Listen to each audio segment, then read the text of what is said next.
안녕하십니까. 저는 오늘 제1차 규제합리화위원회 전체 회의의 사회를 맡은 청와대 대변인 전은수입니다. 오늘 회의는 1998년 행정규제기본법 시행 이후 28년 만에 추진 체계를 개편하고 처음 열리는 규제합리화위원회 전체 회의입니다. 대통령을 중심으로 범정부 규제 정책의 방향과 실행력을 하나로 모아 똑똑한 규제, 더 앞서가는 대한민국을 만들어가는 첫 회의라는 점에서 큰 의미가 있습니다. 오늘 회의는 KTV를 통해 생중계됨을 알려드립니다. 그럼 지금부터 제1차 규제합리화위원회 전체 회의를 시작하겠습니다. 먼저 대통령님의 모두 말씀이 있겠습니다. 네, 대한민국 규제합리화위원회 위원 여러분들 이렇게 뵙게 돼서 반갑습니다. 우리가 보통 규제 얘기를 하면 규제 철폐 또는 뭐 규제 개혁, 규제 강화 이렇게 좀 양분하는 경향들이 사실은 있습니다. 근데 규제라고 하는 것이 원래 가지고 있는 기능과 목표가 있는데, 예를 들면 국민들의 생명과 안전을 보호하기 위한 규제가 있을 수 있죠. 그거 당연히 필요한 것 아닐까 싶습니다. 또 한편으로는 규제라고 하는 게 일정한 방향으로 이 사회적 흐름을 유도하기 위한 목표를 갖기도 하는데, 그게 이제 행정 편의적인 간섭 수단이 되기도 하죠. 우리가 이제 그런 사회는 벗어났다고 생각하는데, 과거에는 이 규제가 아주 속된 표현을 하면 그 갈취 수단, 그러니까 기업들이나 경제 활동을 하는 주체들로부터 뭘 뜯어내는 그런 수단이 되기도 했습니다. 괴롭히는 수단이 된 거죠. 그 정도 단계는 우리가 다 벗어났다고 보이긴 합니다만, 여전히 현재의 규제는 현장의 필요라는 것보다는 규제 당국의 필요에 의한 측면이 좀 많은 것 같아요. 물론 우리 공직자들은 그러지 않다고 생각할 겁니다. 일부러 그러는 것도 아니겠죠. 그러나 시각 자체가 공급자 시각 또는 규제 당국, 규제를 하는 입장에 있기 때문에 본인들은 아니지만 규제 당하는 쪽, 또 현장에서는 전혀 다르게 느낄 수도 있다는 겁니다. 그래서 저는 규제를 강화 또는 완화 이렇게 천편일률적으로 얘기하지 말고, 필요한 규제는 강화하고 또 만들고, 불필요하거나 효용성이 떨어지거나 아니면 플러스 요소보다는 마이너스 요소가 큰 거는 완화하거나 또는 철폐하자. 그래서 이게 전체적으로 합쳐서 합리적 사회를 향해서 규제도 합리화하자라고 제가 얘기했던 겁니다. 그래서 우리도 규제 개혁위원회 또는 뭐 규제 철폐위원회 이런 것보다는 규제 합리화위원회라고 이름도 지었고, 앞으로 규제에 관한 우리의 정책 방향도 합리적으로 가면 좋겠다는 생각이 듭니다. 우리 부위원장님들이 세 분이신데 좀 많죠? 다른 위원회보다. 근데 아까 제가 임명장 드리면서 참하시면서 드린 말씀도 있는데, 세 분이 완전히 달라요. 우리 이병태 위원장님 어디 계신가? 네. 또 박용진 위원장님, 또 한 분은 또 산업 기업 영역에서 또 오셨잖아요. 완전히 좀 다릅니다. 세 분의 이런 시각들을 토론을 통해서 좀 정립을 하자라는 생각이에요. 그러니까 제가 그런 표현도 장난스럽게 했습니다만, 열심히 싸우고 대신 멱살을 잡고 헤어지지 말고 균형을 이루자. 규제도 좀 그랬으면 좋겠습니다. 그리고 우리 대한민국 사회에 중요한 과제가 있죠. 이 성장 잠재력을 회복해야 됩니다. 지금 성장 잠재력이 계속 떨어지고 있죠. 정권 하나 한 번 바뀔 때마다 1%씩, 1%포인트씩 떨어진다고 해요. 실제로 매우 심각하죠. 앞으로 더 나빠질 가능성이 높죠. 그래서 제가 선거 때도 그런 말씀드렸는데, 성장 잠재력이 계속 떨어지고 있는데 이렇게 턴해서 우상향하게 만들어 보자. 저도 그렇게 할 수 있는 방법이 뭘까? 뭐 재정을 대대적으로 투입한다든지, 비효율적 부분들을 좀 정리한다든지, 뭐 여러 가지 방법들이 있지만, 결국 대한민국 경제는 통상국가라고 하는 거대한 흐름 속에서 이제 국제적 경쟁력을 갖는 게 중요하다. 그리고 그 국제적 경쟁력은 결국은 산업 단위로 또는 기업 단위로 또는 개인 단위로 결국 갈 수밖에 없는데 개인의 역량, 기업의 역량, 산업의 역량을 강화하는 데 있겠다는 생각이 듭니다.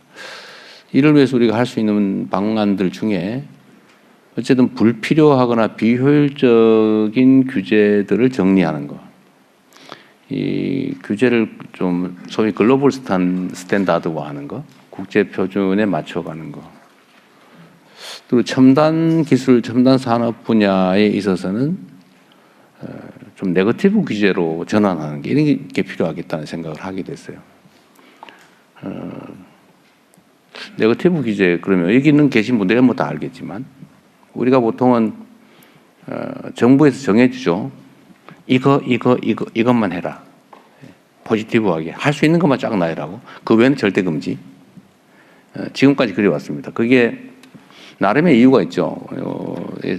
산업 발전 단계가 좀 낮을 때는 그 사회에 제일 똑똑한 집단이 사실은 관료들입니다. 관료들이 제일 똑똑하죠. 관료들이 정해주면 돼요. 이렇게. 근데 산업이 발달하고 기술이 발달하고 또 사회 발전 수준이 높아지면 공공 영역이 민간 영역을 못 따라가는 상황이 발생합니다. 지금 대한민국 그렇게 됐죠. 그래서 공무원들이 이것만 하세요라고 정해놓으면 현장에서는 이거 해야 되는데 그럼 규정을 바꿔야 되고 허가를 받아야 되고 이 과정에서 경쟁력을 잃게 되죠. 그래서 좀 바꾸자. 이 첨단 분야에 있어서는 판단해서 하면 안 되는 것들을 다 금지시키는 거죠. 이건 안 돼, 이건 안 돼, 이건 안 돼, 이건 안 돼. 외에는 다 돼.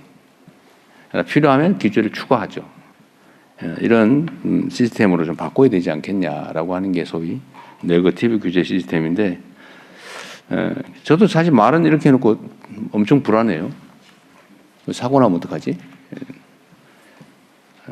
그러나 믿어야 되겠죠. 대신에 이제 동작이 좀 빨라야 됩니다. 문제가 생기면 즉각 이제 금지를 하든지 아니면 통제를 해야 되겠죠. 어쨌든 그런 방향으로의 규제를 그럼 구체적으로 어떻게 할 거냐를 이제 여러분들이 많이 논의해 주시기를 바랍니다.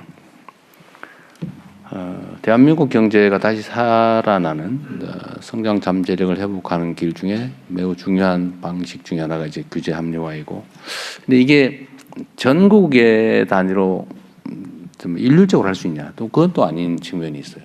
그래서 지금 현재 우리가 하는 것 중에 규제 특구 뭐 이런 개념이 있지 않습니까? 특정 지역, 특정 영역에서는 규제를 완화하거나 아예 뭐 없애거나 이런 것들을 시도하고 있는데 이거를 좀 대규모로 대규모 지역 단위로 한번 해보는 것도 좋겠다 생각이 좀 들어요.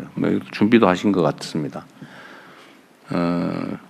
지금 대한민국의 가장 큰 문제가 수도권 집중이죠. 수도권 집중 때문에 자원 배분의 효율성이 떨어져가지고 대한민국 전체 경쟁력을 갉아먹고 있어요. 땅값도 너무 비싸고. 그래서 이게 사실은 지역 균형 발전이라고 하는 게 또 지방 소멸 방지라고 하는 게 그냥 시혜나 배려가 아니고 이제는 국가가 생존하기 위한 장기적인 지속 성장을 위해서 피할 수 없는 생존 전략이 됐다. 필수 조건이 됐다는 생각이 듭니다. 그래서 대규모 지역 단위의 대규모 규제 특구도 한번 만들어 봐야 되겠다는 생각이 들고 과연 그 안에서는 그럼 어떤 걸 할 수 있냐 이런 것도 많이 고민해 주시기 바랍니다. 어쨌든 각 분야의 전문가 여러분들이 모이셨고 또 정부의 주요 공직자들도 함께하고 있기 때문에 최대한 좀 많이 토의하시고 과감하게 그러나 신중하게 매우 어렵죠. 어쨌든 대한민국의 새로운 살 길을 찾는다 이렇게 생각하시고 좋은 제안들 많이 해주시기 바랍니다. 그리고 각 다른 위원회들과는 다르게 이 규제개혁위원회는 실질적 권한이 주어져 있어요. 실질 권한이라고 하는 게 뭐 직접 집행 권한이 있는 건 아니지만 또 그래서도 안 되고 그러나 뭐 각종 의결 권한을 통해서 실제 권한을 가지고 있습니다. 그 권한의 크기만큼 책임이 주어지는 거니까 책임감 가지고 최선을 다해 주시길 부탁드립니다. 고맙습니다. 네, 규제를 강화, 완화로 양분하지 말고 과감하게 그러나 신중하게 합리적으로 만들어가자는 중요한 말씀하셨습니다. 감사합니다. 오늘 회의 안건으로 들어가 보겠습니다. 오늘 회의의 첫 번째 안건은 국민주권정부 규제 구조개혁 추진 방안입니다. 윤창열 국무조정실장의 보고가 있겠습니다. 예, 국무조정실장입니다. 국민주권정부의 규제 구조개혁 추진 방안을 보고드리겠습니다. 먼저 추진 배경입니다. 그동안 역대 정부는 여러 차례 규제 개혁을 추진해 왔습니다. 지금까지 해왔던 개혁은 초기에는 강력했지만 결국 혁신 성장으로 이어지지 못하고 현장 체감도가 낮다는 한계를 반복해 왔습니다. 이제 대한민국 대도약, 대전환의 원년을 맞아 규제 패러다임 자체를 바꿔야 합니다. 이를 위해 추진 체계부터 바꿨습니다. 규제개혁위원회를 28년 만에 개편해 대통령이 직접 이끄는 규제합리화위원회로 확대했습니다. 새로운 위원회는 규제 개선 과제를 더 빠르게 결정하고 부처 간의 엇갈린 문제도 보다 강하게 조정할 수 있습니다. 또 하나의 중요한 변화는 민간 참여를 넓힌 것입니다. 현장과 전문가의 의견을 반영해서 체감할 수 있는 변화를 만들어 나가겠습니다. 다음은 규제 구조개혁 추진 방향입니다. 앞으로 정부는 똑똑한 규제, 더 앞서가는 대한민국을 위해 5가지 방향에서 규제를 바꿔 나가겠습니다. 한 발 앞선 규제 합리화, 환경 변화에 유연한 규제 합리화, 성과를 지향하는 규제 합리화, 국민이 체감하는 규제 합리화, 현장과 함께하는 모두의 규제 합리화입니다. 첫 번째는 한 발 앞선 규제 합리화입니다. AI 기반 규제 내비게이터를 통해 문제가 생긴 뒤 대응하는 것이 아니라 미리 예측하고 준비하겠습니다. 복잡한 규제 정보를 국민과 기업이 쉽게 이해하고 활용할 수 있도록 하겠습니다. 또한 신산업 분야는 기술 변화를 사전에 예측하고 규제 방향을 설계해 기업의 불확실성을 줄이고 혁신과 투자를 유도하겠습니다. 다음은 환경 변화에 더 유연하게 대응하는 규제 합리화입니다. 지금처럼 획일적이고 경직된 방식으로는 빠른 기술 변화를 따라가기 어렵습니다. 그래서 정부는 글로벌 기준에 맞게 규제 수준을 다시 점검하고 꼭 필요한 규제인지 정부가 스스로 설명하고 입증하는 방향으로 바꾸겠습니다. 또한 원칙적으로 허용하고 필요한 부분만 사후 관리하는 네거티브 규제로 전환해 새로운 서비스와 산업이 더 쉽게 등장할 수 있도록 하겠습니다. 이와 함께 기업의 성장 단계에 맞지 않는 규제도 손보겠습니다. 기업 규모와 현실에 맞게 제도를 더 합리적으로 설계해 기업이 커질수록 위축되는 일이 없도록 하겠습니다. 아울러 국민의 생명과 안전을 지키는 기준만큼은 더 분명하게 세우고 지켜가겠습니다. 세 번째는 성과를 만드는 규제 합리화입니다. 앞으로 규제를 몇 건 없앴는지보다 실제로 어떤 산업이 살아나고 지역에 어떤 변화가 생겼는지를 중요하게 보겠습니다. 메가특구를 도입하여 지역균형 발전과 핵심 전략 산업 육성을 함께 추진하겠습니다. 규제 특례와 정책 지원을 묶어서 제공해 지역이 새로운 성장 거점이 되도록 돕겠습니다. 또한 규제 샌드박스도 더 실효성 있게 운영하겠습니다. 신청부터 심의, 실증, 법령 정비까지 전 과정을 촘촘히 지원해 기업이 혁신을 현실로 만들 수 있도록 하겠습니다. 기존 규제가 지금도 필요한지 계속 점검해야 합니다. 사후 규제 영향 평가를 도입해 제도가 실제 목적에 맞게 작동되는지, 현장에는 어떤 부담을 주고 있는지를 살펴보겠습니다. 아울러 부처를 대상으로 한 규제 평가도 국민과 기업이 실제로 얼마나 체감했는지, 얼마나 큰 효과가 있었는지를 중심으로 평가하겠습니다. 네 번째는 국민이 직접 체감하는 규제 합리화입니다.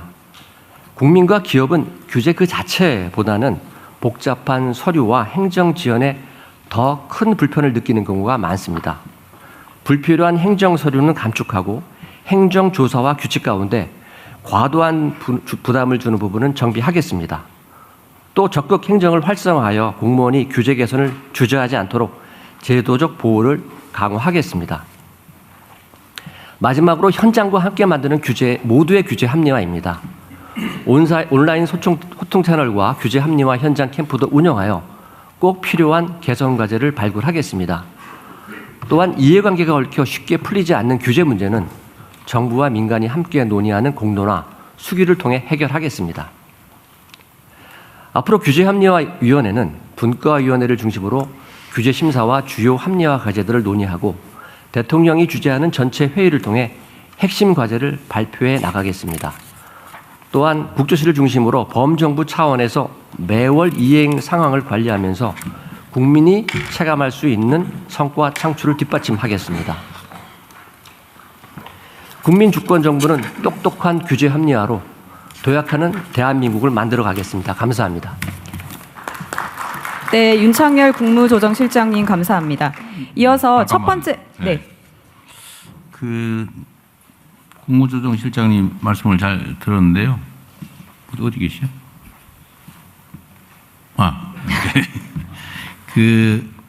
이게 이제 위원회는 직접 집행 권한이 없으니까 그렇죠. 일종의 자문기구이기 때문에 결국 이제 제안이나 어떤 의제가 만들어지고 그런 걸 각 부처로 보내서 이제 집행을 하게 될 텐데 이게 이때까지는 그냥 보내고 뭐 하면 다니고 안 하면 할 수 없고 이렇게 넘어가잖아요. 예, 그렇습니다. 이렇게 하면 안 될 것 같고 앞으로 시스템을 하나 만들어 가지고 여기서 어쨌든 위원회에서도 좀 신중하게 하되 각 부처로 이제 그 결과들을 어디 부처는 이렇게 제안할 거 아닙니까? 각 부처가 그걸 또 검토해서 시행할 건 하고 못할 건 또 못하고 그럼 그 피드백을 꼭 해주시고요. 그다음에 여기 위원회에서는 그 결과 중에 이건 뭐 각 부처 의견이 많네 라고 생각되는 수긍되는 점들은 그대로 수용하면 될 텐데 의견이 다를 수 있죠. 만약 의견이 부딪히면 다시 그 각 부처하고 토론을 해가지고 집행 가능성을 다시 논쟁을 해보되 의견이 최종적으로 정리가 되면 또 그대로 하고 만약에 의견이 엇갈려서 위원회는 이걸 해야 된다고 생각하는데 각 부처는 이건 다른 이유로 도저히 이건 할 수 없다라고 최종 결론이 나면 그건 대통령실로 보고를 해주도록 하십시오. 예, 그렇게 하겠습니다. 논쟁점을 정리를 해가지고 예. 그 논거들을 너무 길게 하지 말고 내가 다 읽어보기가 좀 어려우니까 짧게 잘 요약해서 그렇게 하겠습니다. 그럼 제가 정리를 해드리도록 할게요. 네, 그렇게 하십시오. 네, 감사합니다. 첫 번째 안건에 대한 위원님들의 자유 토의가 있겠습니다. 의견 있으신 분들은 앞에 놓인 피켓 한번 설명을 드리자면요. 초록색 피켓은 지역 분과, 파란색 피켓은 성장 분과, 주황색 피켓은 민생 분과입니다. 그리고 나머지 정부 위원님들께서는 회색 피켓으로 되어 있습니다. 재미있는 방법을 발굴했네요. 네. 좋은 생각 같습니다. 네, 우리 가장 앞줄에 계신 지역 분과에 계시는 이병태 부위원장님 부탁드립니다. 그 성과 관리를 어떻게 할 건가? 제가 이 일을 맡고 나니까 그 역대 정부에서 규제 개혁을 제잘했던 정부가 DJ 정부라는 얘기를 하시는 분들이 참 많았어요. 근데 그 이유가 뭐냐면 성과 지표 관리하는 목표가 분명했기 때문이라고 생각이 된다. 그게 뭐냐면 규제 총 건수를 리스트업하고 무조건 반으로 줄여. 그러니까 그게 옳고 그름에 떠나서 경영학에서 어떤 전략을 수행할 때는 그 성과를 측정할 수 있는 지표가 분명해야 성과가 나거든요. 그래서 지금 부처가 하겠다는 거를 바텀업으로 올라와 가지고 우리 지금 많은 이제 원칙들을 얘기하셨잖아요. 네거티브 규제를 하겠다. 그러면 네거티브가 아닌 포지티브 규제 전체 건수가 얼마나 있는데 그걸 몇 개를 고치겠다라고 하는 목표가 분명히 있어야 되는 거죠. 국제적 글로벌 스탠다드하고 안 맞는 한국적 규제 리스트를 가지고 있냐는 거죠. 그 중에 어떤 걸 고칠 건가라고 하는. 그래서 아니면 우리나라가 대만에 비해서 이렇게 성장이 늦어진 이유 중에 하나 보면 우리나라 경제 자유도 순위가 대만에 비해서 훨씬 떨어집니다. 그러면 이재명 정부 국민주권 정부가 끝났을 때는 대한민국의 경제 자유도가 아시아에서 탑으로 올리겠다든지 이렇게 분명한 측정 가능한 객관적인 목표가 있어야 우리가 잘했다 못했다 할 수 있는 거 아니겠습니까? 그래서 그거를 좀 준비해 주셨으면 하는 걸 권유드리고요. 또 하나는 그 많은 것들이 기업의 이해에 관련된 규제인데 사실 국민들은 규제개혁위원회나 대통령이 이렇게 하시는 규제합리화위원회가 규제개혁을 하고 있다는 거를 인식하기가 힘들어요. 일반 국민들은. 그러면 상징적으로라도 국민들이 체감하는 브랜드 규제개혁이 좀 있어야 될 것 같아요. 저는 그런 것들이 이제 국민들의 관심을 갖고 지지를 유지해야 되는데 제가 그냥 개인적인 생각으로는 제가 주민센터로 왜 가나 보면 전자정보가 다 돼 있는데 인감증명 때문에 갑니다. 근데 그 인감증명 전 세계에서 대한민국하고 일본밖에 안 쓰는 거잖아요. 이거 없애는 순간 주민센터 갈 필요 없습니다. 뭐 다른 나라가 다 즐기고 있는 차량 공유 제도를 뭐 허용한다든지 청년들이 의아해하고 있는 대형 유통점 강제 휴무제를 철폐한다든지 그리고 제가 제일 이해 안 되는 게 그거예요. 일요일 날 새벽 2시 학교 앞에 30km로 가라고 그래놓고 초과하면 벌금 많이 때리는 중과 때리는 거예요. 전 세계에 이런 나라 없잖아요. 다 학생이 있을 때만 속도를 낮추라고 그러지 공휴일 날 새벽 2시에 그 앞에 학생이 있으면 그 이상한 거잖아요. 근데 전 국민을 학교 앞이라고 30km로 가라고 그러고 자칫하면 국민의 입장에서 보면 벌금 많이 정부가 뜯어내려고 하는 제도 같아요. 그러니까 뭐 이런 거. 그리고 300m, 500m마다 있는 그 과속 단속 CCTV 뭐 이런 거. 국민들이 체감할 수 있는 대표적인 규제 개혁을 좀 해서 규제 개혁이 되고 있구나 이런 걸 인식하고 국민적 지지를 좀 유도했으면 좋겠다 이런 건의를 드리겠습니다. 그 건의하지 말고요. 직접 하세요. 집행 권한이 없어서. 네.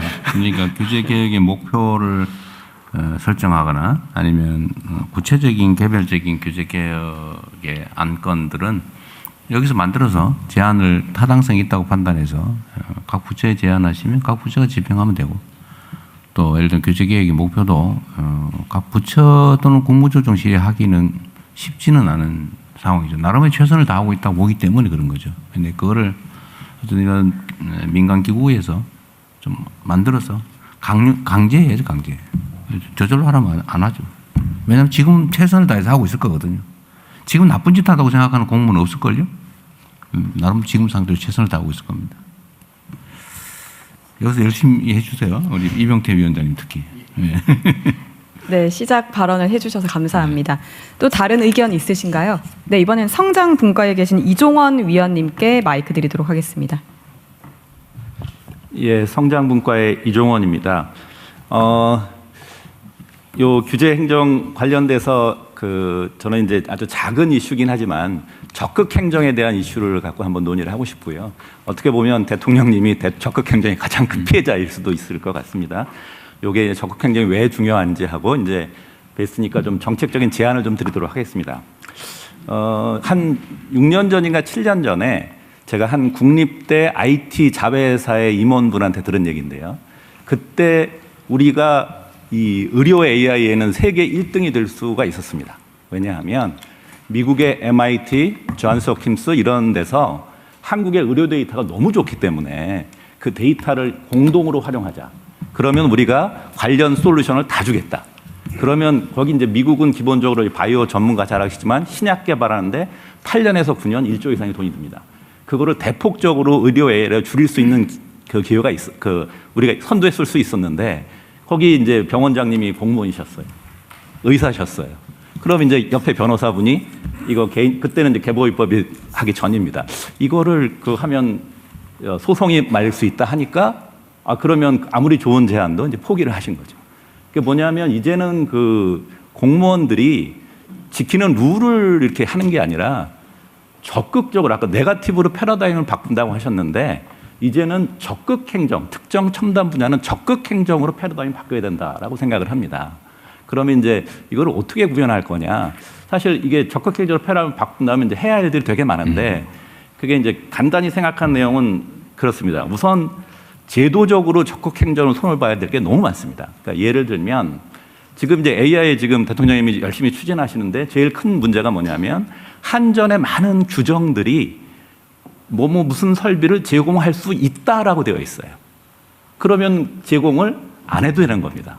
그러면 이게 적극 행정을 그 규정 자체가 적극 행정을 안 해도 문제가 없으니까 이런 제도를 잘 살피셔가지고 적극 행정으로 바꿀 수 있는 제도를 다 바꿀 필요가 있다라고 생각이 되고요. 두 번째로는 지금 적극 행정의 보상 시스템이 조금 이상합니다. 왜냐하면 이거는 이제 두 가지가 있는데 지금 마일리지 시스템이 있고 그 다음에 이제 잘 되는 분은 한 1년에 몇백 명씩 갑자기 특별히 승진도 시켜주고 이런 제도더라고요.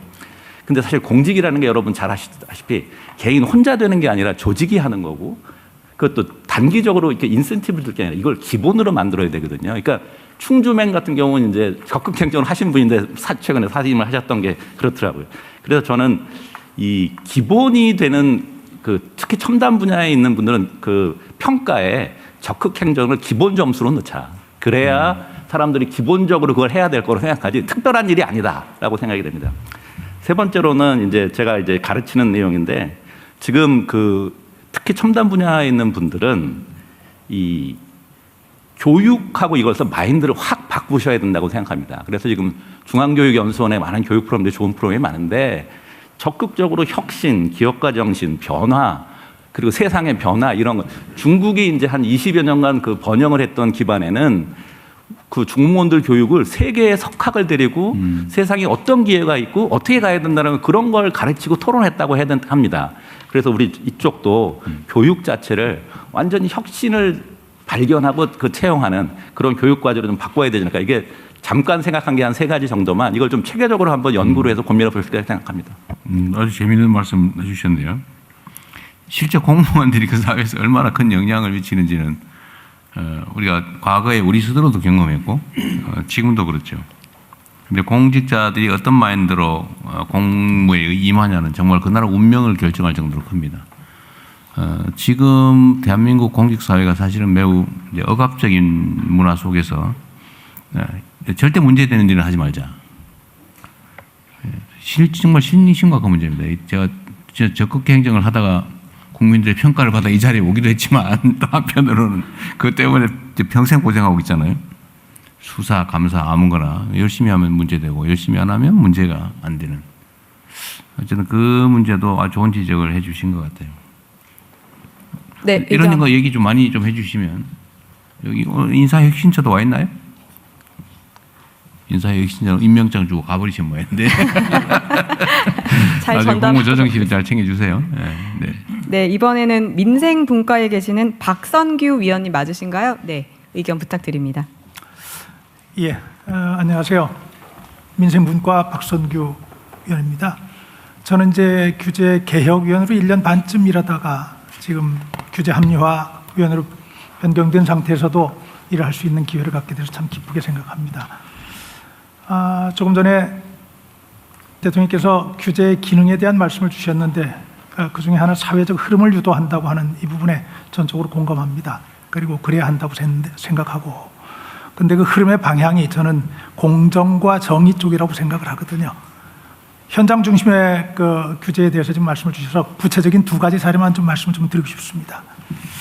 하나가 뭐냐면은 우리가 지금 연인원 한 2,500만 명 정도가 우리 국민이 외국에 드나드는 그런 국제화 시대에 살고 있습니다. 근데 그렇게 하다 보니까 항공 관련 사건들, 사고들이 꽤 많습니다. 피해 사례가 발생하는. 피해가 발생하면 당연히 구제가 돼야 될 텐데 구제가 잘 되지 않는 경우들이 많습니다. 특히 외국 항공사들이 그렇습니다. 규정은 있지만은 국내 지사를 두고 있는 항공사들의 경우에도 피해 사례는 현지 문제가 발견한 현지 항공으로 문제를 제기하라고 하는 규정들을 대부분 다 가지고 있습니다.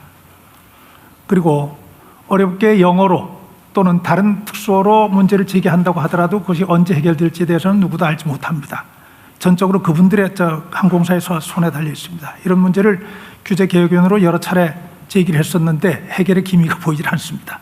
그러다가 마침 제가 지난달에 이런 일을 직접 경험하는 상황이 발생을 해서 이 문제는 정말 안 되겠다는 상황을 했고, 국토교통부의 관계자들을 불러서 이 부분과 관련돼서 해결할 수 있는 방안이 없느냐 질문을 했고, 그리고 국민이 직접 피해를 받고 있는 상황이기 때문에 뭔가 대책이 필요하다는 건의를 했는데 담당자들의 얘기는 외국 항공사들은 저희들이 어떻게 할 수 없습니다라는 얘기였습니다.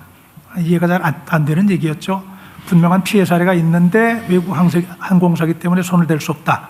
그런 피해를 보는 국민들은 어떻게 해야 되는 것인가. 그래서 이 자리에서 굳이 대통령 주재하시는 회의에서 이 문제에 대해서 많이 말씀하시는 국민의 눈높이에 맞는 대책들이 좀 논의되는 계기가 됐으면 좋겠다 하는 생각 때문에 말씀 하나 드리고요. 두 번째는 조금 조심스러운 얘기입니다. 종교 관련 얘기가 돼가지고요. 주로 요즘엔 뭐 기독교 쪽에서 나옵니다만은 세습이나 횡령이나 불륜이나 이런 문제들을 안고 있는 교회들 굉장히 많이 있습니다. 그리고 이런 문제들이 제기된 게 제 기억에는 한 30년 넘는 걸로 기억을 하는데 아직까지도 이것이 해결이 되지 않고 오히려 더 악화되고 있는 상황을 이어가고 있습니다. 살펴보니까 문제 구조가 있습니다. 문제 구조가 있는데 이것 역시 규제개혁위원으로 한번 좀 풀어보겠다고 노력을 하는데 전혀 뭐 시도 안 먹히는 문제가 돼서 이거 한번 검토가 필요하다는 생각입니다. 예를 들어 드리겠습니다. 누군가 교회에서 생활하고 있는 뭐 종교단체라고 얘기하겠습니다. 선량한 양식을 가지고 있는 신자 한 사람이 문제를 발견합니다.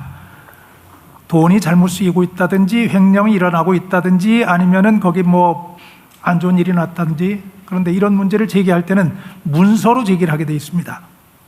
문서를 제기하는데 문서 제기 비용이 100만 원이 들어갑니다. 그러면 문서가 제기되면 그 해당 기관에서는 자기들끼리 위원회를 구성합니다. 위원회를 구성해서는 자기들끼리 문제를 판단하기 때문에 자연스럽게 문제 없음으로 결론을 냅니다. 문제 없음의 결론을 받아든 이 문제를 제기했던 사람은 그러면 다음 단계로 항소를 할 수 있습니다. 그 과정에 다음 단계 가는 데는 200만 원을 또 내게 되어 있습니다. 200만 원을 대고 그 다음 단계 가면 그 다음 단계는 그 지역에 있는 종교기관들의 대표들이 모인 것이 그 다음 단계입니다. 당연히 거기에서도 문제 없음 결론이 납니다. 100%라고는 제가 자신 못하겠습니다. 대부분 경우 그렇습니다. 그 문제 항변해서 다시 다음 단계로 올라가려고 하면은 이번엔 300만 원을 또 내게 되어 있습니다. 이런 말도 안 되는 절차가 계속되는 동안에 문제를 제기했던 사람은 뭐 힘들 수밖에 없죠. 그리고는 포기를 하게 되지요.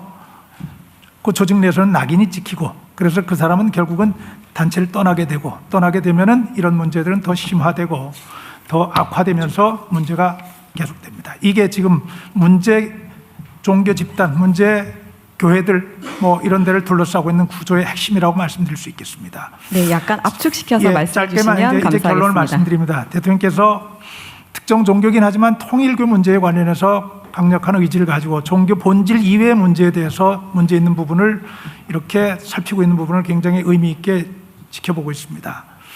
이제 종교 본질의 문제에 대해서는 누구도 얘기를 할 수 없겠지만은 종교 본질을 벗어난 그 본질이 잘못될 수 있도록 유도하고 있는 이런 잘못된 제도들에 대해서는 정부가 신경을 써야 될 단계가 아닌가 싶습니다. 지금 종교 인구가 이건 기독교만의 문제라고 생각하지 않습니다. 네, 2천만 명을 압축시켜서 넘어갑니다. 마무리해 주시면 그래서 고맙습니다. 이런 문제에 대한 대통령님의 관심을 좀 가져주시라는 당부를 드리면서 그리 되면은 많은 문제들이 상당 부분 해결되지 않을까. 또 종교인들에게 주고 있는 비과세 방침 이것을 재정 문제 투명성과 연관만 시키더라도 이런 문제들은 상당 부분 해결될 수 있지 않을까 그렇게 좀 생각을 합니다. 긴 말씀 죄송합니다.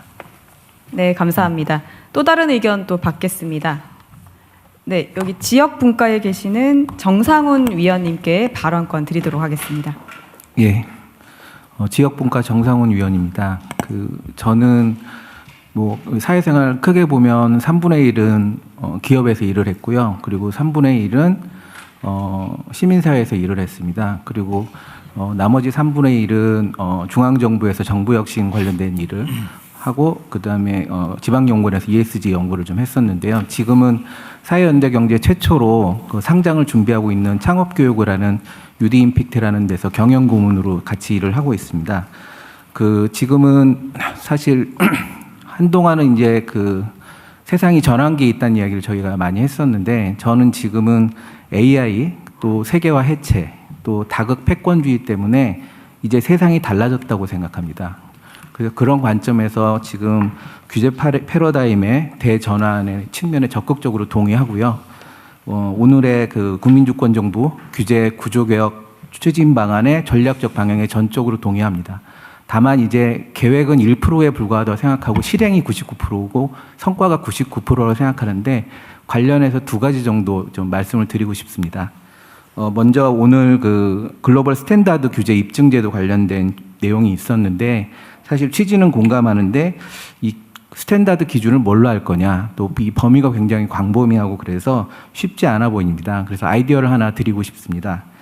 그 기후텍 관련된 내용인데요. 지금 기후부에서 순환경제 샌드박스 관련된 제도도 운영하고 있는 것으로 알고 있는데 그 아산나눔재단, 또 코리아 스타트업 포럼, 또 4개 기관이 컨설팅 회사에 의뢰해서 2023년 11월에 발표한 보고서에 따르면 글로벌 100대 기후텍 스타트업의 34%가 한국에서는 이미 규제로 인해서 사업화가 불가능한 것으로 나타났고요. 또 조건부로 26%가 가능한 것으로 나타났습니다. 예를 들어서 뭐 지금은 사실 이제 좀 제도가 개선되었을 수 있는데 글로벌에서는 이미 포집한 CO2를 여전히 외국에서는 건축자재나 화학원료로 활용하는 탄소 재활용 사업으로 쓰고 있는데 한국은 CO2를 폐기물로 분류해서 재활용 자체가 법적으로 막혀 있습니다. 예, 미생물 기반 농업에서도 글로벌 기업들이 새로운 미생물을 활용한 비료 농법으로 시장을 선점하는 동안에 한국은 비료 공정 규격에 명시되지 않은 신종 미생물은 인허가에만 굉장히 오랜 시간이 걸립니다. 지금 2030년 글로벌 기후텍 시장 규모가 140조 원 정도 됩니다. 그 AI 그 100대 글로벌 스타트업에 최근에 보니까 이제 4개 정도가 한국에서 지금 들어가 있는 것으로 아는데 기후텍은 제가 알기로는 아직 없는 것으로 알고 있습니다. 근데 글로벌 100대 스타트업은 글로벌 공인기관에서 여러 산업에서 발표를 하고 있거든요. 근데 뭐 기후텍만이더라도 그 100대 스타트업의 비즈니스 모델을 규제 정비의 표준 지표로 삼아가지고 글로벌 100대 스타트업 대비 한국의 규제 실태를 분석하고 잔존 필요성이 있는 규제는 소관부처가 직접 입증하게 하고 입증하지 못하는 규제는 폐지하는 방향으로 운영된다면 실질적으로 좀 성과가 나오지 않을까 그렇게 생각이 들고요. 그리고 두 번째는 결국은 속도와 조정이 국민이 체감하는 성과를 만든다고 생각합니다.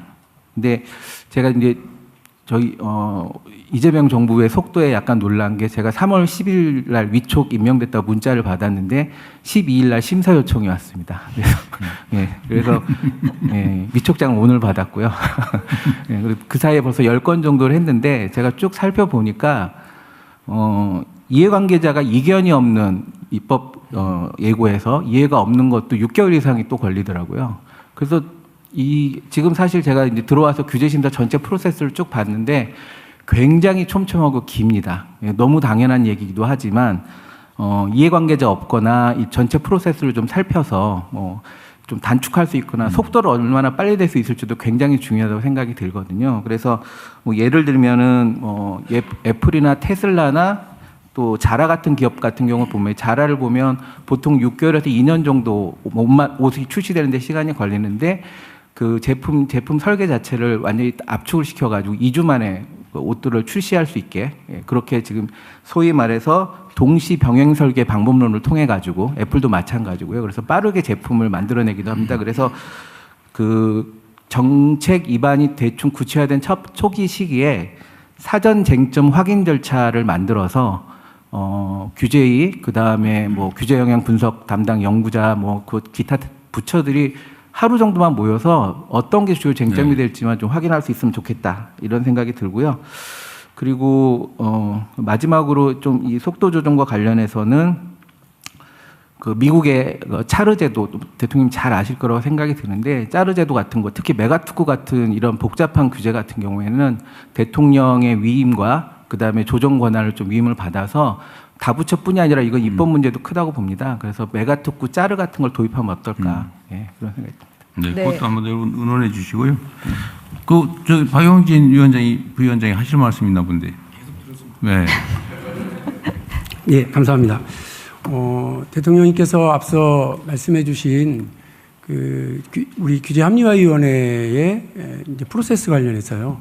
자칫 잘못하면 국민들께서는 거창하게 조직 만들고 대통령이 직접 위원장을 맡았는데 뭐 그냥 하나만한 얘기만 하다가 흩어지는 회의체가 되지 않으려면 대통령께서 말씀하신 그 피드백 관련한 거를 국무조정실에서 잘 좀 챙겨서 우리 민간 위원들께도 잘 좀 전달해 주셨으면 감사하겠다는 말씀 드리고요.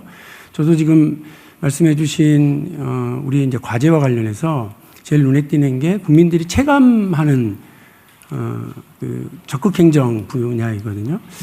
한 가지 말씀을 드리면 실제 다들 잘 아시겠습니다만 이른바 낙태죄가 헌법 불합치로 규정한 이제 결정난 지가 헌재에서 결정난 지가 7년이 지났습니다. 근데 사실 부끄러운 일입니다만 저도 있었던 국회에서 지난 7년 동안 전혀 그 대체법을 만들지 못하고 논의 결정을 내지 못하고 있는 상태이긴 합니다. 근데 그러는 사이에 그 초기 임신의 중지와 관련된 약물 도입에 대해서 이 식약처가 계속 금지하고 있습니다.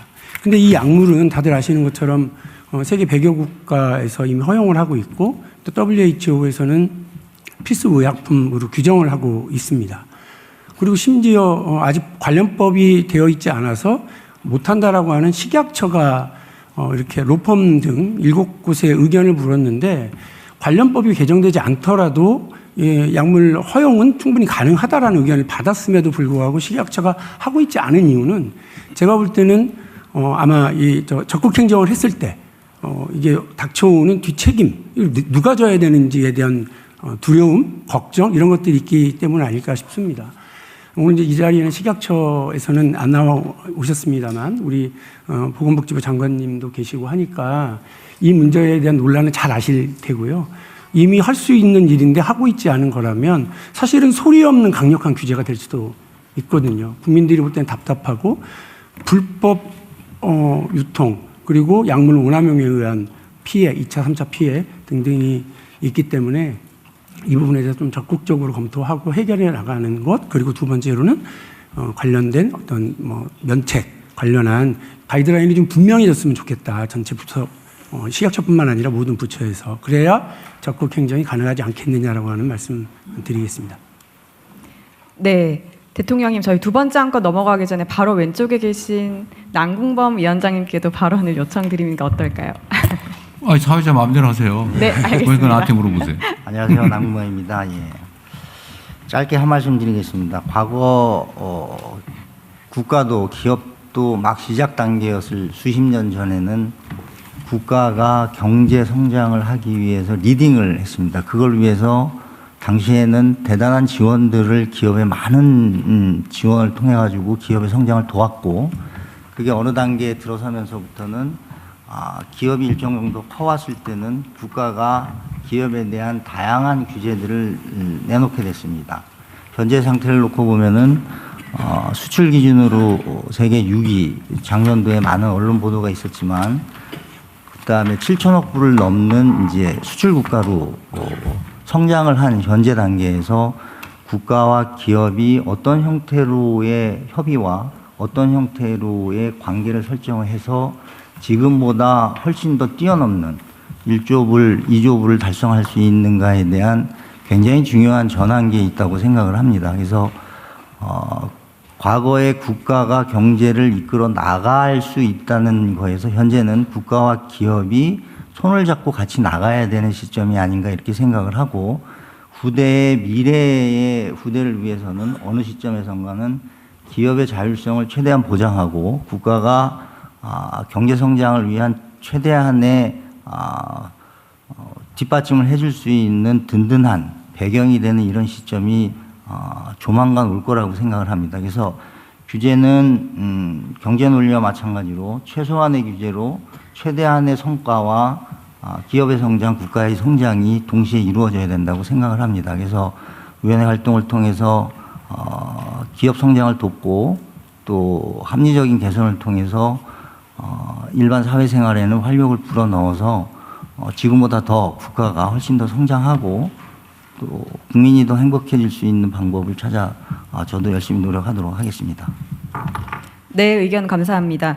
다른 의견이 있으면 계속해서 듣도록 하겠습니다. 우선 첫 번째 안건에 대해서는 원안대로 접수를 하고 두 번째 안건으로 넘어가도록 하겠습니다. 두 번째 안건은 5국 3특 지원을 위한 메가특구 추진 방안입니다. 먼저 메가특구 추진 방안 개요에 대해 윤창열 국무조정실장과 김정관 산업통상부 장관의 보고가 있겠습니다. 네, 두 번째 안건으로 5국 3특 지원을 위한 메가특구 추진 방안에 대해 보고 드리겠습니다. 예, 특구는 특정 지역에 예외적인 권한과 혜택을 부여하는 제도로 현재도 80여 개의 특구가 2,400여 개 지역에서 운영되고 있습니다. 그러나 지금까지의 특구는 규모가 작고 전국에 분산되어 있으며 부처별로 나뉘어 운영되어 왔습니다. 그러다 보니까 지원도 제한적이고 효과도 충분치 않다는 지적이 있었습니다. 또한 이러한 한계로 인해서 빠르게 변화하는 신기술 환경에 대응하거나 글로벌 경쟁을 선도하는 데에는 어려움이 있었습니다.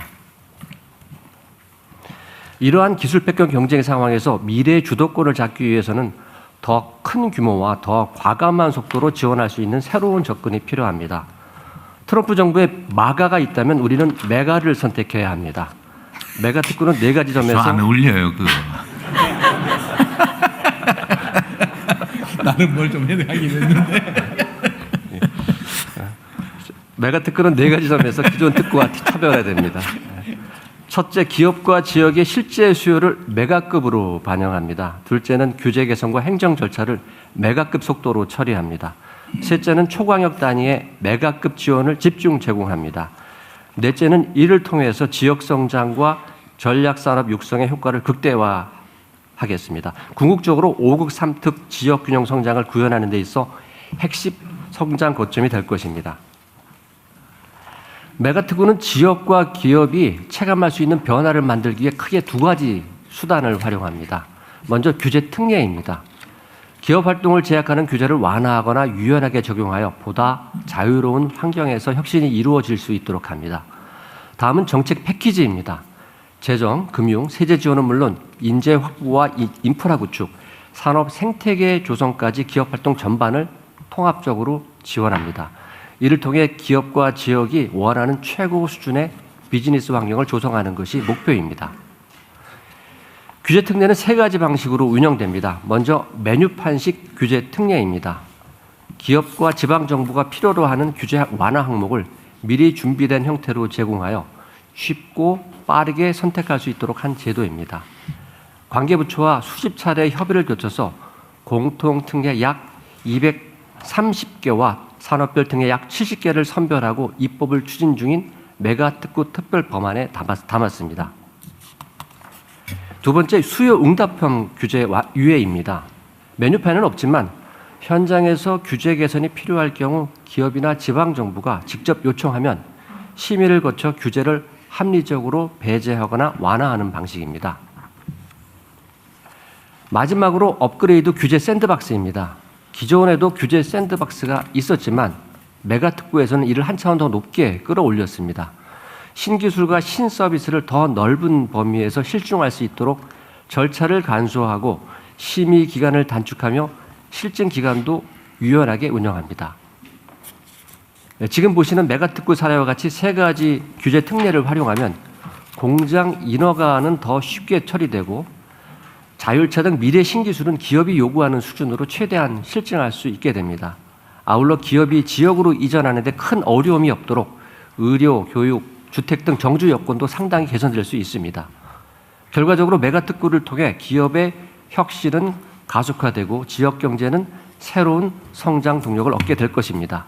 이어서 산업부에서 메가특구의 정책 지원 내용에 대해 보고드리겠습니다. 네, 산업통상부 장관입니다. 메가특구 지원 방안에 보고 드렸습니다. 하기 전에 70의 벽이라는 걸 하나 저희들이 준비해 봤습니다. 지금 우리 기업의 자발적 투자가 관건인데 우리 기업과 지방이 70의 벽에 머물러 있습니다. 먼저 6대 시중은행 자금의 70%가 수도권에 집중되어 있습니다. 기업이 지방에서 투자 자금을 조달하기가 어렵습니다. 둘째는 지난 10년간 70만 명에 가까운 청년이 지방에서 서울로 옮겼습니다. 지방에서 인재를 확충하기 어려운 상황입니다.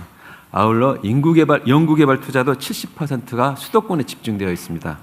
지방에서 혁신이 싹트기가 어려운 생태계 환경입니다.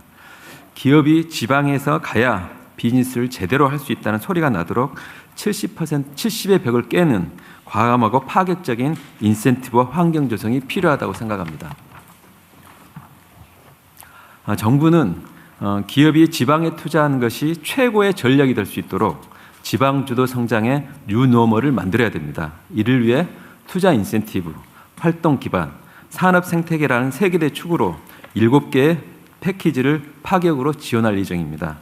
수도권에서 멀수록 더 더 두텁게라는 이재명 정부의 기본 방향에 따라 첫째, 파격적인 재정, 금융, 세제 인센티브로 기업의 지방 투자에 물꼬를 타야 합니다. 둘째, 기업 활동의 기반이 되는 인재와 인프라를 쉽게 활용하는 선순환 구조를 만들어야 합니다. 셋째, 기술 개발과 창업, 제도 등 지방의 산업 생태계를 조성해야 합니다. 먼저 지방이 훨씬 더 매력적인 투자 인센티브를 제공하겠습니다. 특히 성장 엔진 특별 보조금을 신설하고 설비 투자에 소요되는 초기 비용을 정부가 함께 하겠습니다.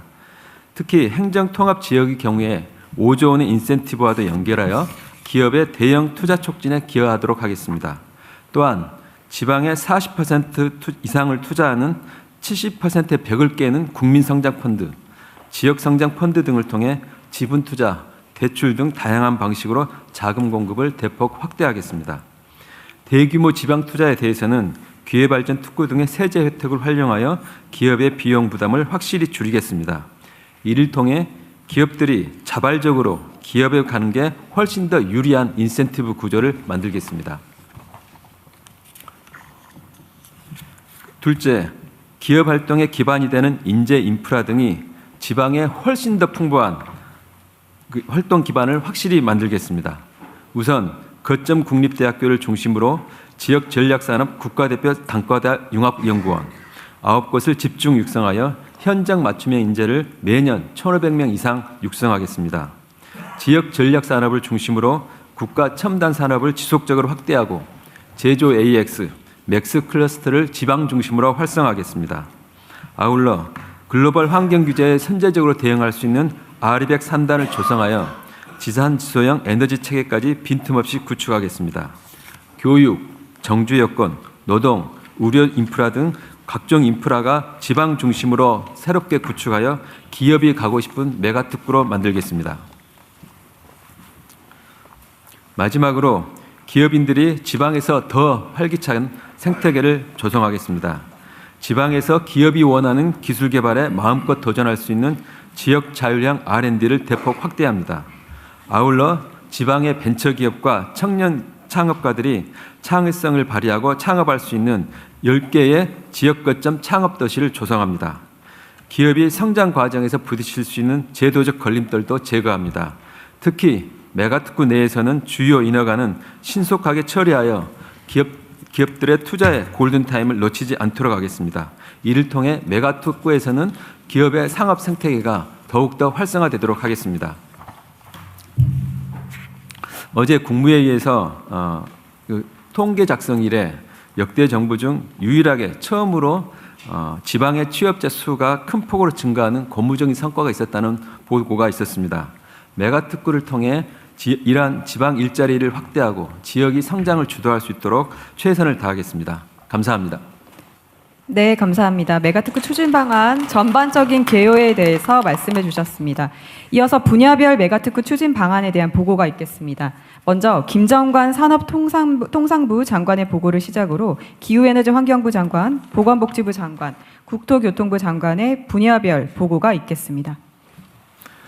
로봇 메가특구 추진 방안 보고 드리겠습니다. 먼저 하기 전에 조금 전에 우리 정상훈 의원께서 말씀하신 것 중에 제 가슴에 팍 꽂히는 말이 메가특구 짜르 제도 도입을 하는 거였습니다. 정말 이 앞에 있는 규제 내용, 지원 이런 걸 보면은 누군가 짜르 같은 사람이 있어서 한번 했으면 하는 생각인데 뭐 대통령님께서 뭐 적극하시면 우리 스타일인데요. 네? 우리 스타일인데. 그것도 진짜 필요합니다. 네, 국무조정실과 같이 한번 만들어보는 방안을 한번 도입해 보겠습니다. 특히 한다면 로봇 메가특구는 제가 한번 짜르가 한번 되고 싶습니다. 말씀을 드리면서 메가특구 제도 도입 보고 드리겠습니다. 아직 불충분합니다. 하면서도 이거밖에 못했느냐 하는 말을 하면서 준비를 해서 아직도 가야 될 길이 먼다는 먼저 말씀을 고백을 하면서 보고 드리겠습니다. 우선 로봇특구에서는 일단 3가지 규제가 사라집니다. 우선 기업의 자율이동 기술 개발을 위해 영상 원본 데이터를 사용하려는데 여기에서는 안전장치가 마련되는 조건 하에서 자유로운 사용을 허용합니다. 둘째, 지난번 소방청 업무 보고에서 대통령님께서 말씀하신 게 화재와 같은 고위험 현장에서 로봇 도입이 시급한데 지금 현재는 로봇 도입 무인 소방 로봇 같은 경우는 차도와 보도 운행이 지금 허용되지 않고 있습니다. 앞으로는 긴급 자동차와 동일한 주행 특례가 무인 소방 로봇에서 적용될 수 있도록 하여 신속한 화재 현상이 투입되도록 하겠습니다. 끝으로 실외 이동 로봇 같은 경우는 5개 광고를 지금 현재 붙일 수가 없습니다. 앞으로는 공원 내 이용도 가능하고 푸드트럭과 같이 5개 광고를 붙일 수 있도록 하겠습니다. 이외에도 로봇 기업들의 현장 목소리를 반영하여 특례를 적극적으로 검토해 나갑니다. 산업부는 로봇 기업들과 소통해 보면 첫째, 연구개발과 실증 목적인 경우에 제발 자유로운 실외 이동이 가능하도록 좀 해달라는 요청이 있습니다. 둘째는 이와 같은 경우에는 공원 출입 기준을 완화해달라는 의견도 있습니다. 아울러서 방역 로봇 같은 경우에는 소독업을 수행해야 되는데 인허가 기준이 로봇에게도 사람과 똑같이 적용되고 있습니다. 그러니 사업화가 적용될 수가 없습니다. 향후에 정부는 타당성이 인정되는 경우에는 기존 규제들의 효력을 로봇에 대해서 배제 완화하도록 하겠습니다. 규제 샌드박스를 통한 로봇 산업의 대규모 실증을 실시합니다. 특히 제조 AI 전환을 위해서는 로봇 및 휴머노이드의 현장 적용이 꼭 필요합니다. 예를 들면 산업용 로봇 같은 경우에는 안전을 위해서 펜스를 설치가 의무화되어 있는데 로봇 같은 경우에 비전 센서나 AR 기술을 활용하게 되면 가상 펜스 기술이 가능합니다. 가상 펜스를 하게 되면 이와 같이 현재 있는 인위적인 물리적인 펜스를 안 해도 할 수 있도록 해야 되겠습니다. 고위험도 단순 반복 업무 같은 경우에 이를 대체하는 휴머노이드의 현장 도입 실증을 확대하겠습니다. 특히 로봇 신기술 관련해서는 기준이 없거나 모호한 경우가 많은데 이럴 경우에는 일단 못하게 되어 있습니다. 이와 같은 경우에서는 로봇 특구 내에서는 일단 할 수 있도록 이와 같이 규제 샌드박스를 운영해 나가겠습니다. 다음으로는 정책 지원 방안입니다. 저희들은 로봇 기업들이 이 메가 특구로 모두 모여서 집적할 수 있도록 스타트업을 지원해 나갈 예정입니다. 우선 AI 로봇 개발에 필요한 데이터 팩토리를 특구 내에서 만들고 로봇 특성화 대학원도 특구 지역 대학으로 산정하여 우선 인재들이 지역에서 만들어낼 수 있도록 하겠습니다. 아울러서 자금이 필요한 경우에도 국민성장펀드를 통해서 지원하고 맥스 얼라이언스를 통해서 우리 로봇 기업들의 수요도 창출해 나가겠습니다. 우리 산업부 전 직원은 로봇 산업을 위한 아이언맨이 되도록 그런 각오로 로봇 기업의 어려움을 더 면밀히 살펴서 활성화하도록 하겠습니다. 감사합니다.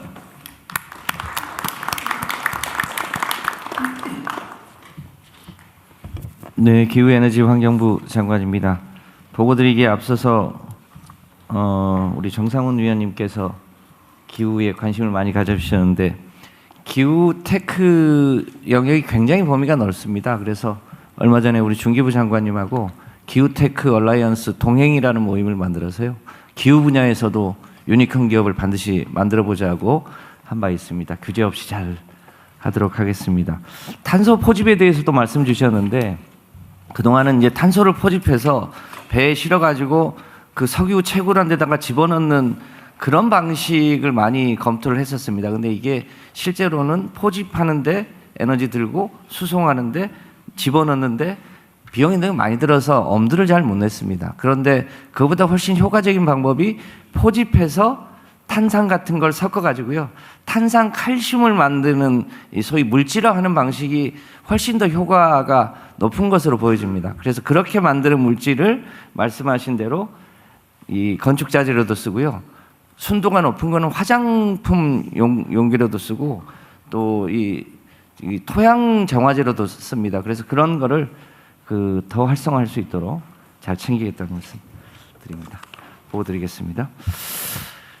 재생에너지 메가특구에 대해서 말씀드리겠습니다. 먼저 메뉴판식 규제 특례입니다. 지금까지 재생에너지 거래는 복잡하고 제한적이었던 게 사실입니다. 이제는 특히 이 메가특구 지역에서는 누구나 재생에너지를 거래하고 남는 전기를 이웃과 나누고 추가 수익까지 챙길 수 있도록 하겠습니다. 먼저 대규모 사업체와 발전 사업자만 가능했던 재생에너지 직접 구매 제약 PPA를 말합니다. 이것을 특구에서는 모든 소비자와 발전 사업자가 함께 할 수 있도록 확대하겠습니다. PPA 방식도 재생에너지 자원을 묻고 다수 소비자에게 판매하는 계약을 허용하려고 합니다. 이게 소위 N-N 방식인데요. 이렇게 하면 재생에너지 단가도 하락하고 재생에너지에 특화된 일종의 미니 한전과 같은 기업을 출현시킬 수 있도록 있을 수 있을 것으로 판단합니다.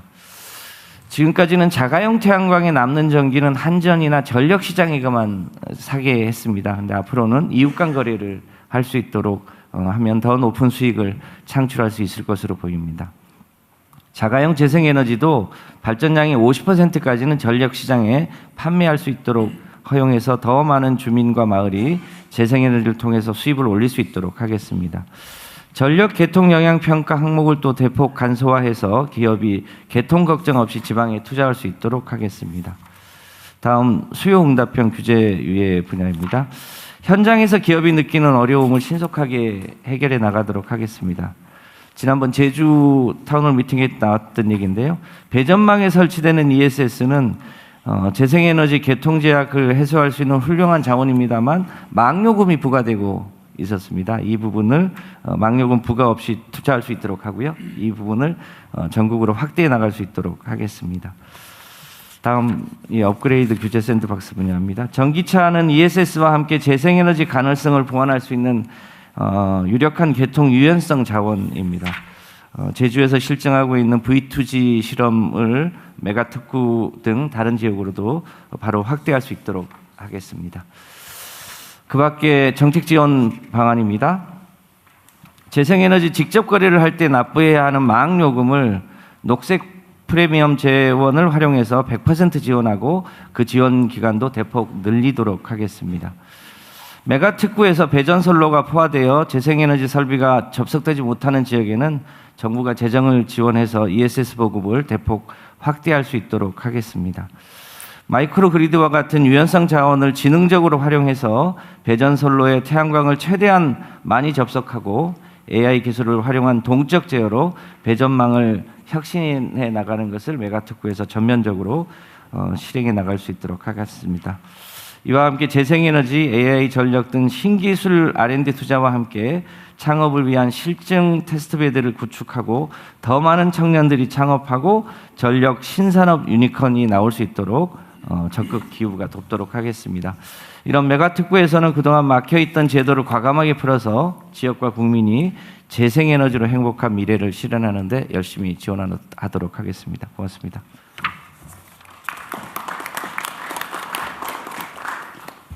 네, 보건복지부 장관입니다. 바이오 메가특구 추진 방안에 대해서 말씀드리겠습니다. 먼저 메뉴판식 규제 특례입니다. 첫 번째, 첨단 재생의료 심의 절차를 개선하겠습니다. 현재는 임상 연구 및 치료를 위해서는 중앙심의위원회의 심의를 받아야 하지만 메가특구에서는 지역의 자체 심의위원회와 안전관리기관을 별도로 운영할 수 있도록 하겠습니다.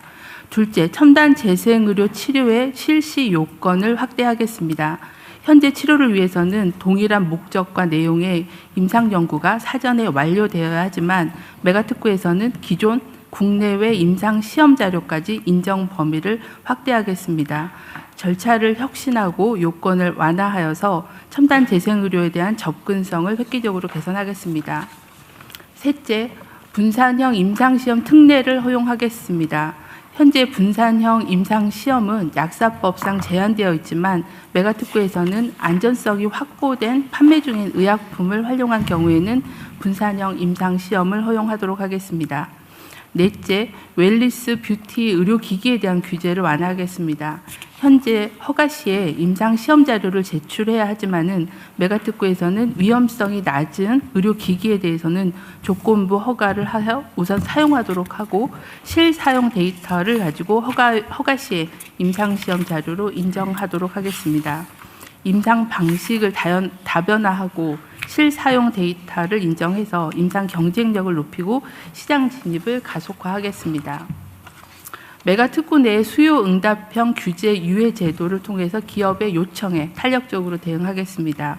예를 들어 기존 인체용 의약품 제조 시설을 활용해 반려동물용 의약품을 생산하려는 기업이나 입원 치료 시에도 디지털 치료기기를 활용하고 싶은 병원 등 다양한 규제 완화에 대한 요청이 있습니다. 메가특구에서는 기존의 규제 효력을 일시적으로 배제, 완화하여 연구와 사업화를 빠르게 지원하도록 하겠습니다. 다음은 업그레이드 규제 샌드박스를 도입하여 신기술, 신서비스에 대한 신속한 실증이 가능하도록 하겠습니다. 예를 들어 발치된 인체 치아를 활용하여 골 이식제 등 의료기기를 개발하는 기업의 안전성 검증을 위한 실증 요청이 있습니다. 메가특구에서는 심의기간 단축, 대규모 실증 등을 통해서 신속한 실증 기회를 제공하겠습니다. 마지막으로 정책 지원 방안입니다. 바이오 메가특구를 위해서 R&D, 펀드, 수출 지원, 클러스터 등 4가지 분야를 집중 지원하겠습니다. 지역 의료 분야와 신기술 중심의 R&D를 확대하고 총 1조 원 규모의 메가 펀드를 조성하여 지원하겠습니다. 글로벌 수출 역량을 키워나가기 위해서는 기업의 컨설팅, 마케팅 등을 종합적으로 지원하겠습니다. 바이오 클러스터 간의 연계를 위한 버추얼 플랫폼을 구축하고 지역 센터와 연계하여 창업 기업을 집중 지원하겠습니다. 복지부는 바이오 메가특구를 글로벌 바이오 헬스 허브로 키워나가도록 노력하겠습니다. 감사합니다. 예, 국토부 장관 보고 드리겠습니다. 자율주행은 현실 세계에서 직접적으로 인지, 판단, 제어하는 피지컬 AI의 대표 산업입니다.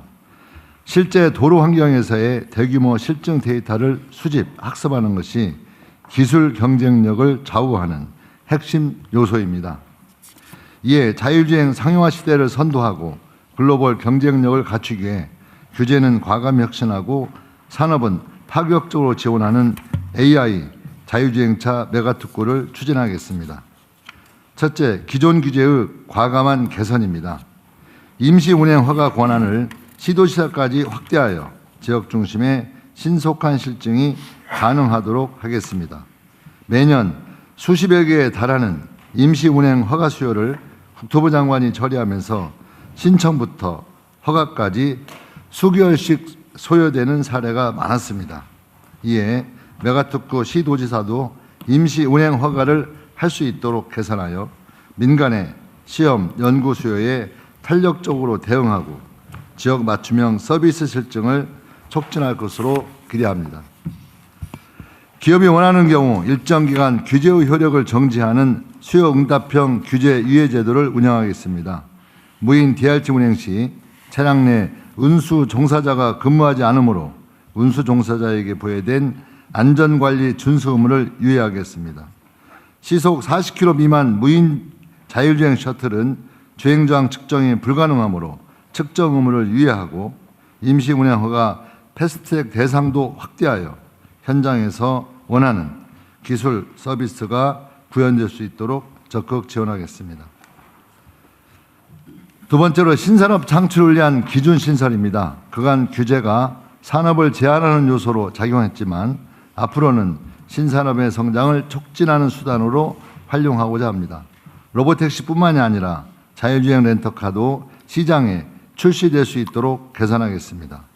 또한 최소한의 안전운행 요건을 갖춘 경우 무인 실증을 허용토록 하고 현재 규정이 부재한 원격 주행에 대해서도 서비스 산업 활성화를 위해 선허용을 추진하는 등 규제는 과감하고 속도감 있게 개선하되 그 과정에서 발생할 수 있는 신구 업계 간 갈등은 정부가 자율주행 사회적 협의체 운영 등을 통해서 책임감 있게 관리하여 사회적 수용성을 제고하겠습니다. 이를 통해 기존 운수업계와의 경쟁이 아닌 상생을 전제로 한 자율주행 산업 성장 모델을 정착시키겠습니다. 세 번째로 메가특구 기반의 전방위 정책 지원입니다. 기업들이 부담 없이 연구 개발과 실증에 착수할 수 있도록 차고지, 정비 충전 시설, 관제 시스템까지 실증 인프라를 구축하겠습니다. 인재들이 집 걱정 없이 연구와 창업에 몰입할 수 있도록 일자리 연계형 지원 주택을 공급하고 기업, 대학 연계 교육, 창업 지원 프로그램을 통해서 전문 인력 양성부터 정착까지 이어지게 되는 생태계를 조성하겠습니다. 기업과 인재들의 연구개발의 핵심이 되는 대규모 주행 데이터와 GPU 기반 학습 환경을 제공하고 보험 상품도 지원하여 도전적 실증 환경을 마련해 나가겠습니다. AI 자율주행차 메가특구가 대한민국 자율주행 산업 경쟁력을 끌어올리고 K 자율주행 생태계의 거점으로 거듭날 수 있도록 재정, 금융, 세제, 인재, 인프라, 기술 창업, 제도 등 7가지 정책 패키지를 총동원하겠습니다. 특히 국토부는 메가특구법 제정 이전에도 자율주행 실증도시 사업을 통해서 최고 수준의 규제 특례가 작동하는 그런 환경을 선도적으로 구현하는 등 광주 실증도시를 메가특구 방식으로 우선적으로 운영하겠습니다. 실제 도로와 생활 공간에서 자율주행 서비스를 구현하고 실증에서 상용화까지 그 이어지는 성과를 조기에 창출하겠습니다. 이를 통해 메가특구가 지향하는 정책 효과를 현장에서 조기에 입증하겠습니다. 이상 보고를 마치겠습니다. 네, 감사합니다. 분야별 메가특구 추진 방안 말씀해 주신 장관님들께 감사의 말씀 드립니다. 이어서 위원님들의 자유 토의가 있겠습니다. 의견 있으신 위원님들께서는 피켓을 높이 들어주시면 저희 사각지대가 제가 좀 벗어날 수 있을 것 같습니다. 네, 혹시 안 하신 분들 한번 먼저 드리도록 하겠습니다. 전창대 성장분과 위원님께 발언권 드리도록 하겠습니다. 네, 안녕하십니까. 저 성장분과에서 활동하고 있는 위원 전창대입니다. 저의 좀 특징을 좀 설명드리면 그 강원도 춘천에서 학생 창업으로 시작해서 현재 9년차 하고 있는 기업 경영인입니다. 그래서 지역에서 자리를 잡고 있다 보니까 오늘 메가특구 방안은 지역에서 활동하고 있는 창업자로서도 또 이 지역에 살고 있는 사람으로서도 정말 환영할 일인 것 같습니다. 네, 오늘 보고된 정책 패키지를 제가 보다 보니까 그 국민성장펀드 뭐 이런 펀드들이 정말 어마어마한 돈들이 지역에 쏟아져 올 텐데, 근데 여기에 이제 법인세, 청년소득세 이런 감면 혜택들은 뭐 당연히 있는 것 같습니다. 네, 저는 여기 한 가지 좀 더해서 이 펀드를 운용하는 GP들 있지 않습니까? 그 GP들의 이제 성과 지표를 좀 다르게 가져갔으면 어떨까 하는 그 안건을 한번 드려봅니다. 그 실제 지역에서 투자를 한번 받아보면요, 그 몇 년 이후에 이제 후속 투자를 받을 때쯤이 되면 투자자들이 찾아옵니다.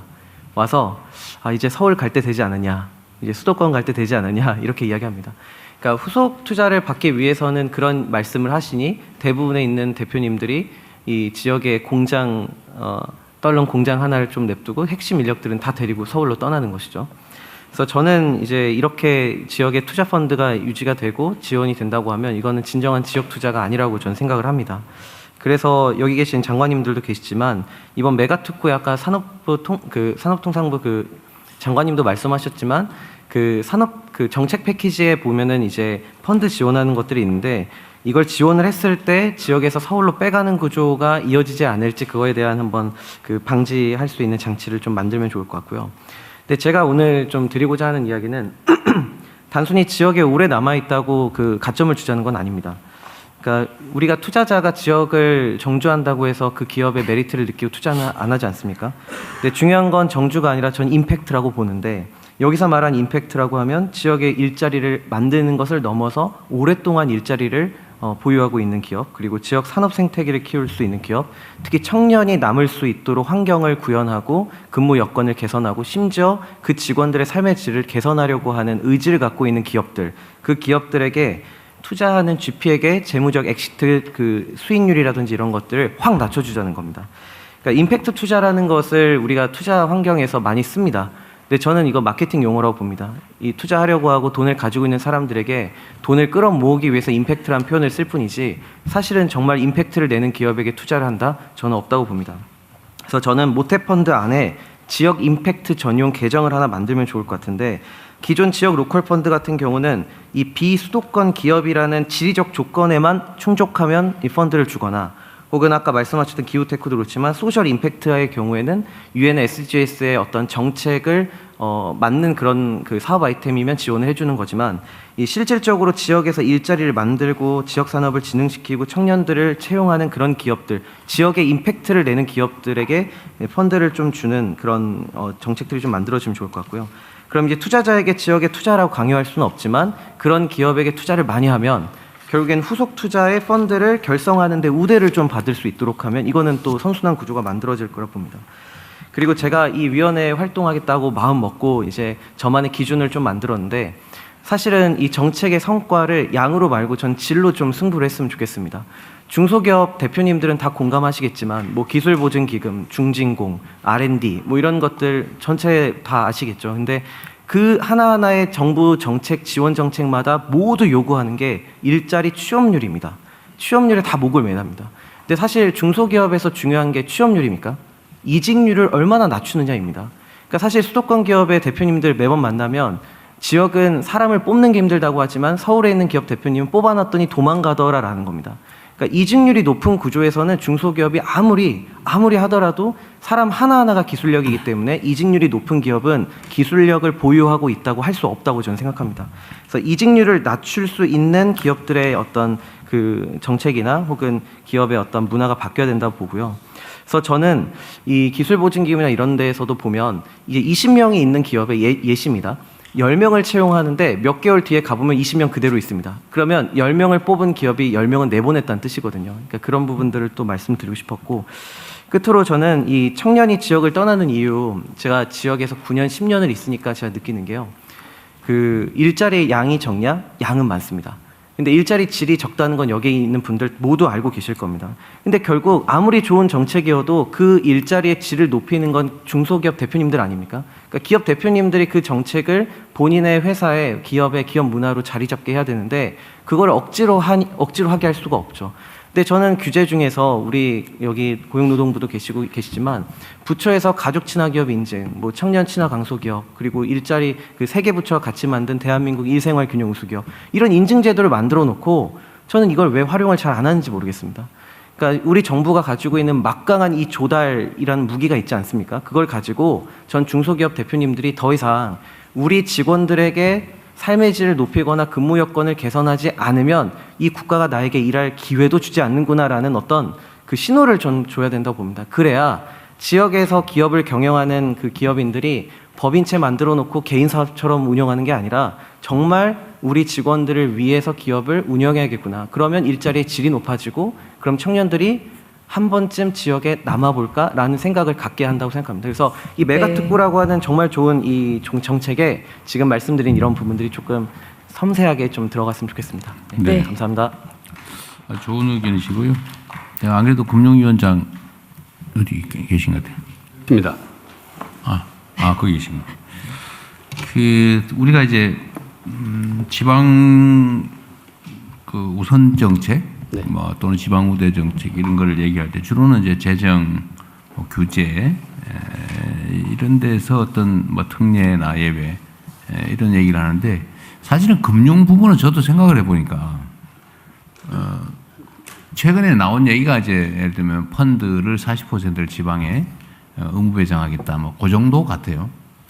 그런데 금융 분야에서 지방에 대한 일종의 우선 또는 우대 정책을 하는 방안들에 대한 고민은 우리가 많이 못했던 것 같은데 지금 전창대 위원이신가요? 전창대 위원 말씀을 들어보니까 그 펀드 내에 세부 집행 과정에서 상당히 여러 가지 방법들이 있을 수 있군요.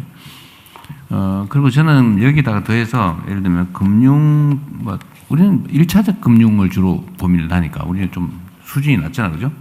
그래서 예를 들면 대출, 뭐 이런 데서도 지방 우대, 펀드에서의 우대 방안을 잘 모르겠고, 근데 어쨌든 그런 고민들을 좀 많이 해야 될 것 같습니다. 금융 분야가 사실 여지가 좀 많잖아요, 사실은. 우리는 재정은 사실 매우 제한적이고, 규제 분야도 사실 그렇게 여유가 많지는 않은데, 규제 분야? 근데 금융 분야는 개발하기에 따라서 상당히 많은 영향을 미칠 수 있지 않을까 하는 생각이 들긴 하네요. 네, 맞습니다. 제가 저기 첫 국무회의 때 아마 대통령께서 저한테 말씀하신 부분이 그 취지였는데, 그래서 저희들이 지방 우대금융이라는 컨셉으로 좀 계속 해오고 있는데요. 보면은 인구 같은 경우는 수도권과 지방이 51대 49, GRDP 같은 경우는 53대 47. 근데 금융 대출은 한 37인가 그러고 벤처 펀드는 20몇 대예요. 그러니까 사실은 암만 비수도권이 뭐가 없다 그래도 금융이 상대적으로 덜 간 측면이 있습니다. 네, 그래서 저희들이 지방우대 금융에서 목표제에서 그 정책금융교육 같은 경우는 지방에 가는 할당량이 없었는데 40%, 45%까지 늘리고 국민성장펀드 같은 경우도 최소한 40%는 분명히 지방한테 내려가야 된다는 거고 간접펀드 내에도 지방 우대 펀드, 지방 전용 펀드도 이렇게 해놓고 있고요. 그다음에 지금 1차 메가 프로젝트 한 것 중에도 지방에 지금 신한우의 해상풍력 프로젝트 같은 경우는 지방에 그 발전이 돼서 그 옆에 산업단지에 전력을 공급하고 그다음에 거기서 해상풍력 기자재라든지 그런 산업이 발생하고 거기 주민들은 또 주민 참여로 들어가고 그래서 지역 자체에 없던 일자리가 새로운 없던 산업이 새롭게 가는 걸로 하는데 계속해서 이런 부분들 더 강화해 나가도록 하겠습니다. 아니 뭐 대출 이자라도 좀 싸게 해주든지. 그것도 있습니다. 그래서 지방 같은 경우는 지역에 원래 있던 기업들, 그다음에 지방으로 이전하는 기업들, 그리고 심지어 아주 작은 거지만 돌아와요 부산행에서 그래서 청년들이 다시 부산으로 돌아올 때 그럴 때는 우대금융을 해준다든지 더 해준다든지 하여간 다양한 방식으로 더 확대해 나가도록 하겠습니다. 돌아와요 부산항에는 전체 규모가 300억? 1,000억입니다. 1,000억. 예, 1,000억하고 다른 지역들도 다 그렇게 좀 하고요. 너무 네. 이제 액수가 많지는 않다는 생각이 그때 얼핏 들긴 하더라고요. 네, 그런 쪽을 더 확대해 나가도록 하겠습니다. 네. 그래서 그 고민을 좀 많이 해야 될 것 같습니다. 금융 분야에서 지방 우대 또는 우선 정책을 어떻게 구현할 거냐. 그리고 아까 저 산업부 장관님 뭐 로봇 분야 로봇 특구에 짤을 한번 해보고 싶다고 그러시던데 실제로 이제 규제라고 하는 게 있잖아요. 정부 입장은 그런 거죠. 정부 공무는 원래 기본적으로 보수적이에요. 보수적. 그럴 수밖에 없거든요. 안전하게. 왜냐하면 뭐 100개가 잘 되다가도 하나가 사고가 나면 막 피난이 쏟아지기 때문에 하나의 그 위험을 제거하기 위해서 전부 봉쇄를 해요. 이렇게. 우리가 이제 무슨 뭐 사고가 나거나 화재가 나거나 뭐 아니면 정책을 실패하거나 이러면 잘했을 경우에 칭찬보다는 못했을 경우에 비난이 훨씬 크거든요. 이게 정부가 잘 움직이지 못하는 원인이기도 한 것 같습니다. 그래서 예를 들면 뭐 짜르제도 전 정말 좋다고 보거든요. 근데 예를 들면 개별 기업들 입장이나 개별 산업 현장에서는 어떤 규제가 있을 때 사실 그게 다 억압인데 자유롭게 막 하고 싶은데 근데 정부 입장에서는 혹시 거기서 사고 나면 안 되니까 그러니까 예를 들면 100개 중에서 하나의 사고 가능성이 있으면 99개를 포함하면 100개를 다 막아버리는 거죠. 네. 근데 아마 산업 현장에 계셨다 오셔가지고 아마 그 생각이 좀 많이 강하실 거예요. 우리 남궁범 위원장님은 이제 그런 그 문제 제기를 많이 하시라고 제가 일부러 산업 현장에서 모셨거든요. 예, 그래 하도록 하겠습니다. 네. 근데 그 짜르 제도를 저는 도입해서 실제로 좀 활용했으면 좋겠는데 이제 문제는 이게 또 꼭 뭔 제도를 만들면 악용하는 사람들이 있어요. 그러니까 뭐 악용을 하거나 뭐 아니면 뭐 잘못될 경우를 생각해서 막 규제를 좀 촘하게 하다 보면 결국 없어지다시피 되잖아요. 그러니까 결국 민주적 통제를 잘해야 된다. 투명하고 공정하게 이 권한을 갖게 되는 건데 그죠? 그 권한의 크기만큼 책임을 어떻게 구현할 것이냐도 고민을 좀 많이 해야 될 것 같아요. 왜냐하면 세상에는 김정관 장관 같은 사람만 있는 건 아니거든. 그렇잖아요. 네. 겉으로 보기엔 선량한데 속은 시커매가지고 대형 사고를 쳐버리는 경우를 우리가 가끔씩 경험하잖아요. 말로는 막 온 세상을 위해서 정말 공정하고 정의롭게 뭘 할 것 같은데 막상 막혀놓으니까 그거 가지고 엉뚱한 짓 해가지고 나라를 망치는 경우를 우리가 사실은 봅니다. 이 공직이 그래서 중요하죠. 공무원 손에 나라 운명이 달리는데 짜르를 한번 해보시는 것 적극 권장하는데 김정관 장관 같지 않은 사람이 악용할 경우를 대비한 적절한 장치도 잘 네, 그렇게 하겠습니다. 제일 중요한 건 사실은 우리 투명하게 많은 국민들이 직접 참여하게 하는 거예요. 네. 국민의 눈으로 공정하게 제3자적 입장에서 보게 하는 거, 감시하게 하는 거. 그 문제가 생겼을 때 통제할 수 있는 브레이크. 네. 차에 악셀레이터만 있으면 안 되잖아요. 브레이크가 있어야 되는데 너무 브레이크를 많이 잡으면 문제가 되긴 하죠. 그죠? 네, 알겠습니다. 감사합니다. 네, 이어서 의견 받도록 하겠습니다. 왼쪽으로 한번 가보겠습니다. 혹시 푯말 들어주시면 의견 듣도록 하겠습니다. 여기 민생 한번 들어보겠습니다. 민생의 정서원 위원님께 발언권 드리도록 하겠습니다. 네, 안녕하세요. 민생분과 정서원입니다. 사실 제가 이제 메가특구 관련해서 늘 지역과 관련해서 어떤 특구를 조성해서 해야 된다라고 하는 이야기들도 많이 들리고 어떤 의견을 드리는 게 좋을까 하는 생각을 하다가 사실 규제합리화위원회 위촉이 되고 나서 주변에 있는 청년 동료들에게 규제합리화위원회에서 어떤 제안을 해야 된다면 어떤 이야기들을 해야 될까라고 했을 때 거기는 어쨌든 기업의 어떤 이해관계들, 그러니까 빠른 어떤 산업 성장을 위해서 우리 사회가 빠르게 대응해야 될 사안들에 대해서 규제를 논의하는 거 아니냐라고 하는 이야기들을 많이 들었습니다. 근데 사실 우리 전체 방향에서 보면 국민들과 함께 가는 규제라고 하는 측면에서 볼 때 산업이 발전하는 과정에 이 특구로 지정된 곳은 지역에서 살고 있는 사람들의 삶의 터전이기도 하잖아요. 그래서 이 산업과 관련된 규제가 예를 들면 그 지역에 살고 있는 국민들과 함께 같은 이해도 안에서 함께 들여다보는 과정으로 가게 하려면 어떻게 해야 될까, 이런 고민들이 사실은 들었던 것 같습니다. 사실 저도 이제 규제합리화위원회, 제가 경제 분야가 아니라서 어떨까 고민을 되게 많이 했는데, 제가 민생분과라서 그런지 모르겠지만 생각보다 안전, 복지, 건강, 의료 등 이제 국민들에게 삶 가까이 가닿는 체감 과제들이 굉장히 많았고, 이러한 부분들이 사실 국민들에게 해당되고 있다라고 하는 사실이 사실은 전해지기만 하더라도 이 규제라고 하는 것이 상당히 어렵게 다가오는 것이 아니라 우리가 함께 고민해 나가야 될 과제로서 사실 체감되지 않을까라고 하는 생각들을 많이 했는데요. 이런 측면에서 사실 바라봤을 때 이번 저희 전체 회의 안건도 그렇고 이전에 진행이 되었던 2차례의 규제와 관련된 회의가 있는 걸로 확인을 했었습니다.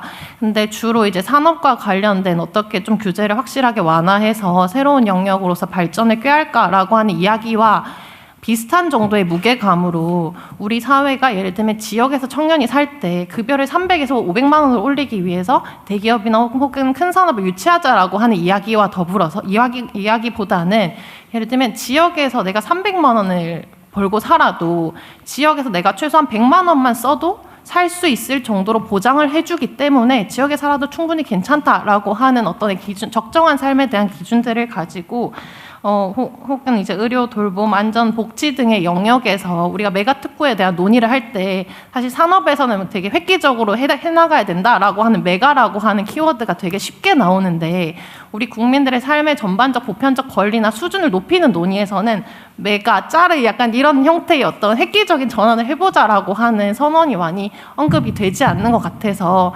가능하다면 저희 규제합리화위원회에서 생명의 안전을 보호하는 것에 대한 이야기들도 있다고 앞서 대통령께서 얘기를 해주셨는데요. 산업에 대한 발전과 더불어서 삶의 전반의 어떤 사람들의 안전한 수준들도 같이 높일 수 있는 형태의 이야기들로 다음 안건에서는 산업 규제와 더불어서 어떤 민생에 가까이 체감되는 주제가 주요 안건으로 다뤄져서 이야기가 되면 좋겠다라고 하는 의견을 드리고 싶었습니다. 네, 매우 중요한 지적을 해주신 것 같아요. 이게 이제 저 같은 공직자들 입장에서 제일 우려되는 게 그런 거죠. 예를 들면 산업 경제적 필요에 의해서 어떤 규제를 대폭 완화했는데 그게 생명 안전을 위협하는 상황이 발생하고 실제 그게 현실화됐을 때는 아마 역사에 남는 아주 최악의 대통령으로 기록될 수도 있죠. 가만 놔뒀으면 뭐 비난을 안 받았을 텐데. 근데 실제로 전에 세월호 사건 났을 때 그런 얘기에서 저게는 진실인지 뭔지는 잘 모르겠는데 뭐 그때 선박의 내구 연한, 사용 연한을 20년으로 아마 정해놨는데 그거를 40년인가 30몇 년인가로 늘렸죠. 늘리는 바람에 해외 다른 나라들이 이제 20년 지나서 폐기한 선박들을 대대적으로 국내로 들여와가지고 적당히 고치고 업그레이드한 다음에 그걸 썼다. 그래서 사고가 난 거 아니냐, 뭐 그런 논란이 있었는데, 뭐 나중에 최종 결과는 아직 잘 모르겠어요. 실제로 그렇게 될 수 있죠. 그게 산업의 또 기업 활동의 편의에 너무 중심을 두어서 안전 문제를 이제 조금 경시했다고 할까? 뭐 그러다가 결국은 뭐 진짜 인명 피해가 발생했다면 이런 경우는 또 문제가 되겠죠. 그러니까 이런 걸 균형을 잘 맞춰야 될 것 같아요. 이 규제 합리화라는 거 그야말로 합리적으로 만들어야지 어느 한편으로 흘러가지 않도록 하는 것도 중요하겠다. 그래서 이 균형이 중요하다니까. 이게 세 분의 균형 잘 맞추세요. 네, 또 다른 의견 들어보도록 하겠습니다. 아까 손 들어주신 오균 위원님이신가요? 네, 성장분과 강영철 위원님이신가요? 조원동. 네, 조원동 위원님께 발언권 드리도록 하겠습니다. 아까 전창대 위원님 말씀을 드리면서 바로 좀 저도 정책 지원 수단과 관련해서 말씀을 드렸으면 했어요. 사실 전창대 위원은 얘기 들으면서 저는 지금 이제 규제위원회 지금 연임도 다 하고요. 거의 이제 반년 정도 남았습니다. 그래서 신시대의 등장이 참나 굉장히 참신하구나. 국물은 좀 가야 되겠다 하는 생각도 좀 해보긴 했습니다. 그런데 제가 규제개혁위원을 하면서 굉장히 느꼈던 건 아마 많은 분들이 다 느꼈는데 체감도가 별로 없다는 거예요. 없다는 것 중에 아까 이병태 위원께서 말씀하신 밀착생활형 뭐 이런 것도 굉장히 규제의 체감도를 높이는 것이긴 하지만 저는 규제개혁 자체가 소극적 지원 수단이라는 점 때문에 있다고 생각을 합니다. 그래서 이 정책을 하려고 그러면은 거기에 소비나 투자나 이런 것들이 바로 반응이 와야 되는데 그 반응은 결국 뭐냐면 여기서는 규제 하나를 피해 당사자는 굉장히 체감이 가겠지만 다른 수단은 굉장히 적다는 거죠. 그런데 이번에 메가특구 같은 경우에는 정책 수단을 같이 포함을 해주니까 이거야말로 괜찮을 수 있다 이런 생각을 했습니다. 근데 여기 아까 전창대 위원께서 얘기하시는 금융 이런 부분도 있겠지만 저는 하나 더 추가해서 가업 상속 제도를 좀 여기다 이용하면 어떨까 하는 생각을 했습니다. 왜 제가 이런 말씀을 드리냐면 지금 나가 보면은 전국 각지에 베이커리 카페가 있습니다. 이거는 어디서 나온 거냐면 이용을 하냐면은 가업 상속 제도를 이용하는 겁니다. 악용하는 것도 있을 수 있겠지만 뭐냐면은 자기 재산을 갖고 있는 아버지가 땅을 사가지고 그리고 거기에다가 베이커리를 제빵소를 차립니다. 왜냐? 제빵소가 가업상속 제도에 안에 들어가 있어서요. 혜택에 들어갑니다. 그리고서 일정 범위 내에서 상속을 하는 겁니다. 그러니까 상속을 하는 그런 가격인데 이런 경우는 굉장히 어떻게 보면 비생산적인 경우로 나쁠 수 있는 단점도 있지만 또 하나는 뭐냐면 가업상속 제도의 위력을 얘기를 합니다. 위력을 말씀드리기 때문에 말씀드리는 겁니다. 만약에 요번에 가업제도에서 여러 개 아까 산업부 장관께서 얘기하시는 로봇 센터 이런 말씀하시는데 여기에 투자가 가능해지고 이 투자자가 자기 돈을 투자하면서 자기 아들한테 물려주는 이어나가는 그러한 식으로 이를 운영을 해준다 그러면 제한적으로 이용한다 그러면 엄청난 인센티브가 될 것 같습니다. 그래서 그런 부분은 이 부분은 아까 펀드하고도 달리 자기 자금을 가는 거거든요. 그렇게 되면은 펀드가 많이 붙일 수도 있습니다. 왜냐하면 자기 자금이 들어가는 거기 때문에.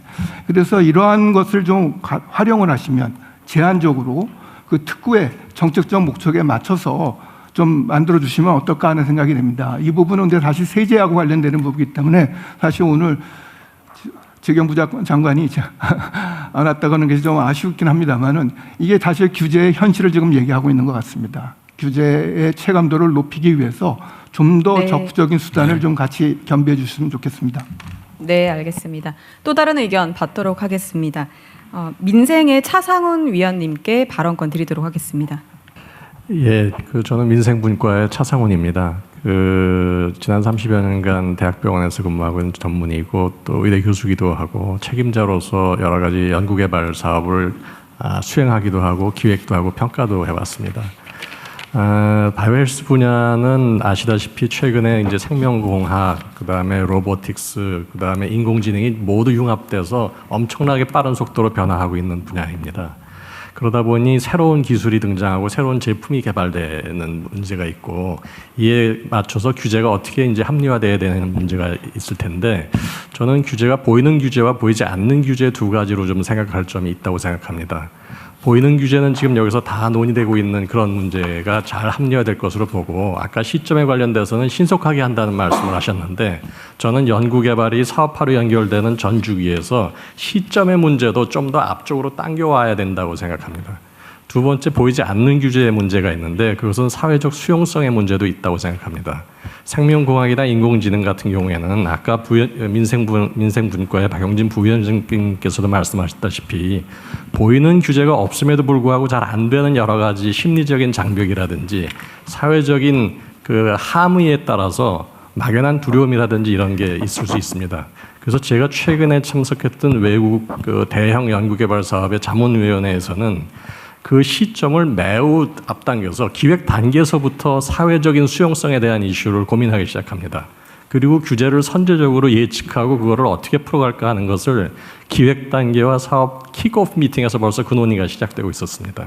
그렇게 되면 결국은 연구개발이 사업화로 연결되는 전 과정에서 사회적 비용이 많이 그 절감될 가능성이 있고 따라서 과정이 축약될 뿐만 아니라 글로벌 진출에 있어서도 상당히 많은 국제적인 그 고민이 있은 후에 진행되는 것이므로 여러 가지 측면에서 도움이 되지 않을까 이런 생각을 말씀드립니다.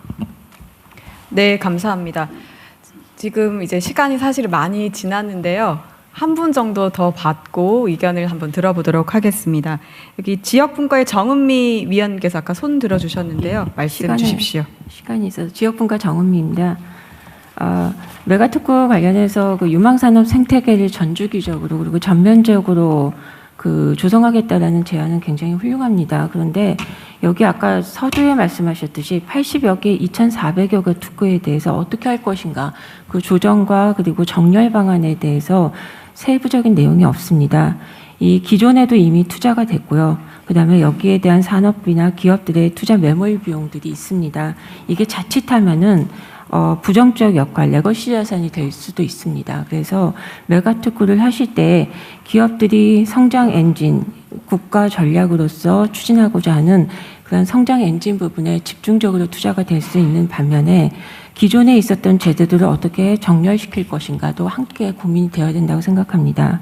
그래서 메가특구가 제도를 특혜를 하나를 더 더하는 것이 아니라 싱글 플랫폼으로서 생산성과 성장과 혁신을 위해서 가장 강력한 정책이로서 역할을 할 수 있기를 바랍니다. 그리고 여러 그 성장 엔진 부분에서 언급된 건데요. 그 수요 대응 규제에서 절대적인 배제와 완화를 말씀하셨습니다. 근데 말씀하신 것처럼 이러한 일시적인 배제나 완화가 이루어졌을 때 만약에 문제가 규제 메가특구 안에서 문제가 없다면은 이것을 전국적으로 확산할 수 있게 해주십시오. 그러니까 특정하게 특정 지역 내에서만 시범 사업으로 하고 이게 그 전국적으로 확산이 되지 않으면은 여전한 제약으로 낯이 남습니다. 기업들이 규제 샌드박스 2+2년을 겪고도 더 연장하는, 이건 유연성이 아니라 희망 고문입니다. 특정 지역에서 해소가 되면은 이것이 전국적으로 확산이 되고 그리고 글로벌 시장으로 나갈 수 있는 실질적 기반이 될 수 있도록 그렇게 규제 합리화가 진행이 되었으면 합니다. 네, 감사합니다. 아쉽게도 저에게 주어진 시간이 다 지났습니다. 혹시 다른 의견들은 이제 계속되는 뭐 회의라든지 분과별 논의에서 이루어지면 좋을 것 같습니다. 다른 의견이 없으시면 원안대로 접수하겠습니다. 마지막으로 대통령님의 마무리 말씀을 청해 듣겠습니다. 네, 마무리 발언은 우리 총리께서 하시죠.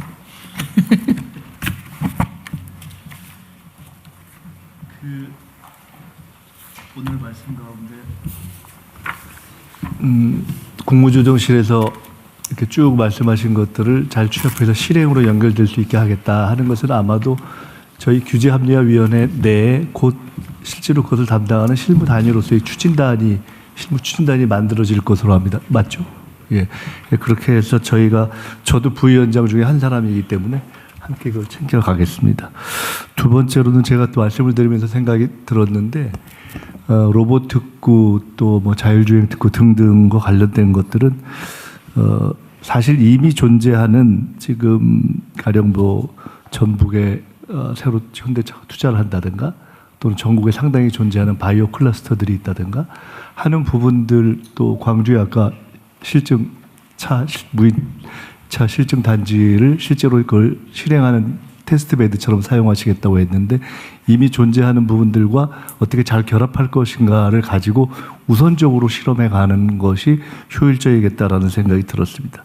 끝으로는 대통령이 참 어려운 말씀인데 늘 말씀하실 때 과감하게 그 다음에는 신중하게 꼭 붙이시고 이게 무지하게 어렵습니다. 그렇죠. 사실. 이게 정말 어렵죠. 과감하게 하라고 하신 다음에 끝날 때쯤 꼭 신중하게 하라고 하시는데 그래서 저는 그것을 맞추는 게 저희의 숙제인데 그러나 중요한 것은 어제 사실 기후부 장관님하고 저희가 그런 얘기했는데 중요한 것은 변화를 위해서는 과감하게 방점이 좀 더 가야 된다고 저는 생각을 합니다. 그래서 과감하고 신중한 것을 결합하되 그것을 과감하게 하는 방향으로 우리 규제합리화위원회는 운영을 해가는 쪽으로 저도 함께 하겠다. 아마 전체 우리가 모인 취지가 그런 것이 아닌가 싶습니다. 대통령님도 아마 그렇게 말씀하시려는 것으로 저는 이해하고 제 말씀 마치겠습니다. 고민은 많이 하고 손발은 많이 써서 성과를 많이 내자 그 말이에요. 네. 네, 감사합니다. 이것으로 규제합리화위원회 제1차 전체 회의를 마치도록 하겠습니다. 아니 근데 우리 당에서 저기 정책위의장이 오셨는데 못 봤네요. 원내대표님은 내가 아까 봤고 정책위의장은 할 말이 좀 있을 것 같긴 한데. 많긴 한데요. 그래? 일부만 하지 일부만. 당의 협조가 좀 중요하잖아요 지금. 그 당에서 해야 될 일이 많다고 생각을 했고요.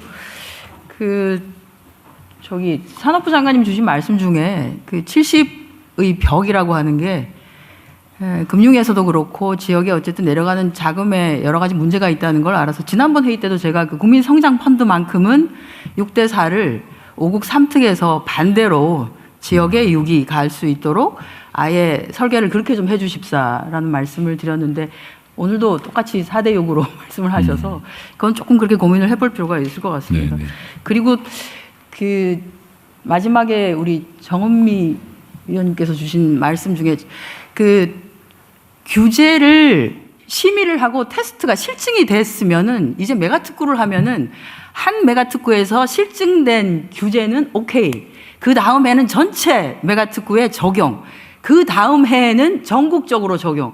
이게 시스템화되면 좋을 것 같습니다. 그러면 대통령 말씀처럼 기한 내에 굉장히 많은 사실 실증이, 왜냐하면 그게 데이터로 말해주는 거거든요. 그래서 실증을 높이고 실제 이것을 사실화하거나 현실화하는 것이 정부의 의지로 실행하는 것이 아니라 데이터로서 결국은 실증된 데이터로서 확산되는 것이죠. 그래서 이거는 이제 예를 들어서 뭐 정부가 바뀌거나 해도 그냥 쭉 가는 거기 때문에 갈 수가 있습니다. 그래서 시스템을 그렇게 좀 바꾸는 것이 좋지 않을까라는 생각을 좀 해봤습니다. 네. 나중에 어쨌든 입법할 부분도 많기 때문에요. 우리 한병도 대표도 한 말씀 하십시오. 네. 예. 그 규제 신설 강화는 입법이 22대 때 현재 나와 있는 게 총 539건입니다. 현재까지만. 근데 이제 경제 사회 등 각 분야에서 제기되는 문제 해결을 위해서 그 개별 의원들의 입법 추진은 당연히 고려돼야 되는데 또 과도한 입법 또한 경계를 해야 될 부분이 있는 것 같습니다. 그래서 오늘 토론 말씀 잘 경청을 했고요. 오늘 결정된 좀 방향과 함께 국회 입법 상황도 추진 점검을 하겠습니다. 그리고 또 들어보니까 정부에서 규제 변경 좀 정리하는 데 속도를 내고 있다는 말씀 들었습니다. 적극적으로 동의하고 정부와 결론이 나면 좀 대안을 마련하는 데 속도를 내도록 하겠습니다. 네. 하여튼 뭐 그 말씀하셔서 그런데 규제의 그 극강 형태가 형벌이거든요. 하여튼 대한민국 규제 엄청 많습니다. 형벌도 많고. 네. 수고하셨습니다. 네, 감사합니다. 이것으로 오늘 회의를 마치도록 하겠습니다.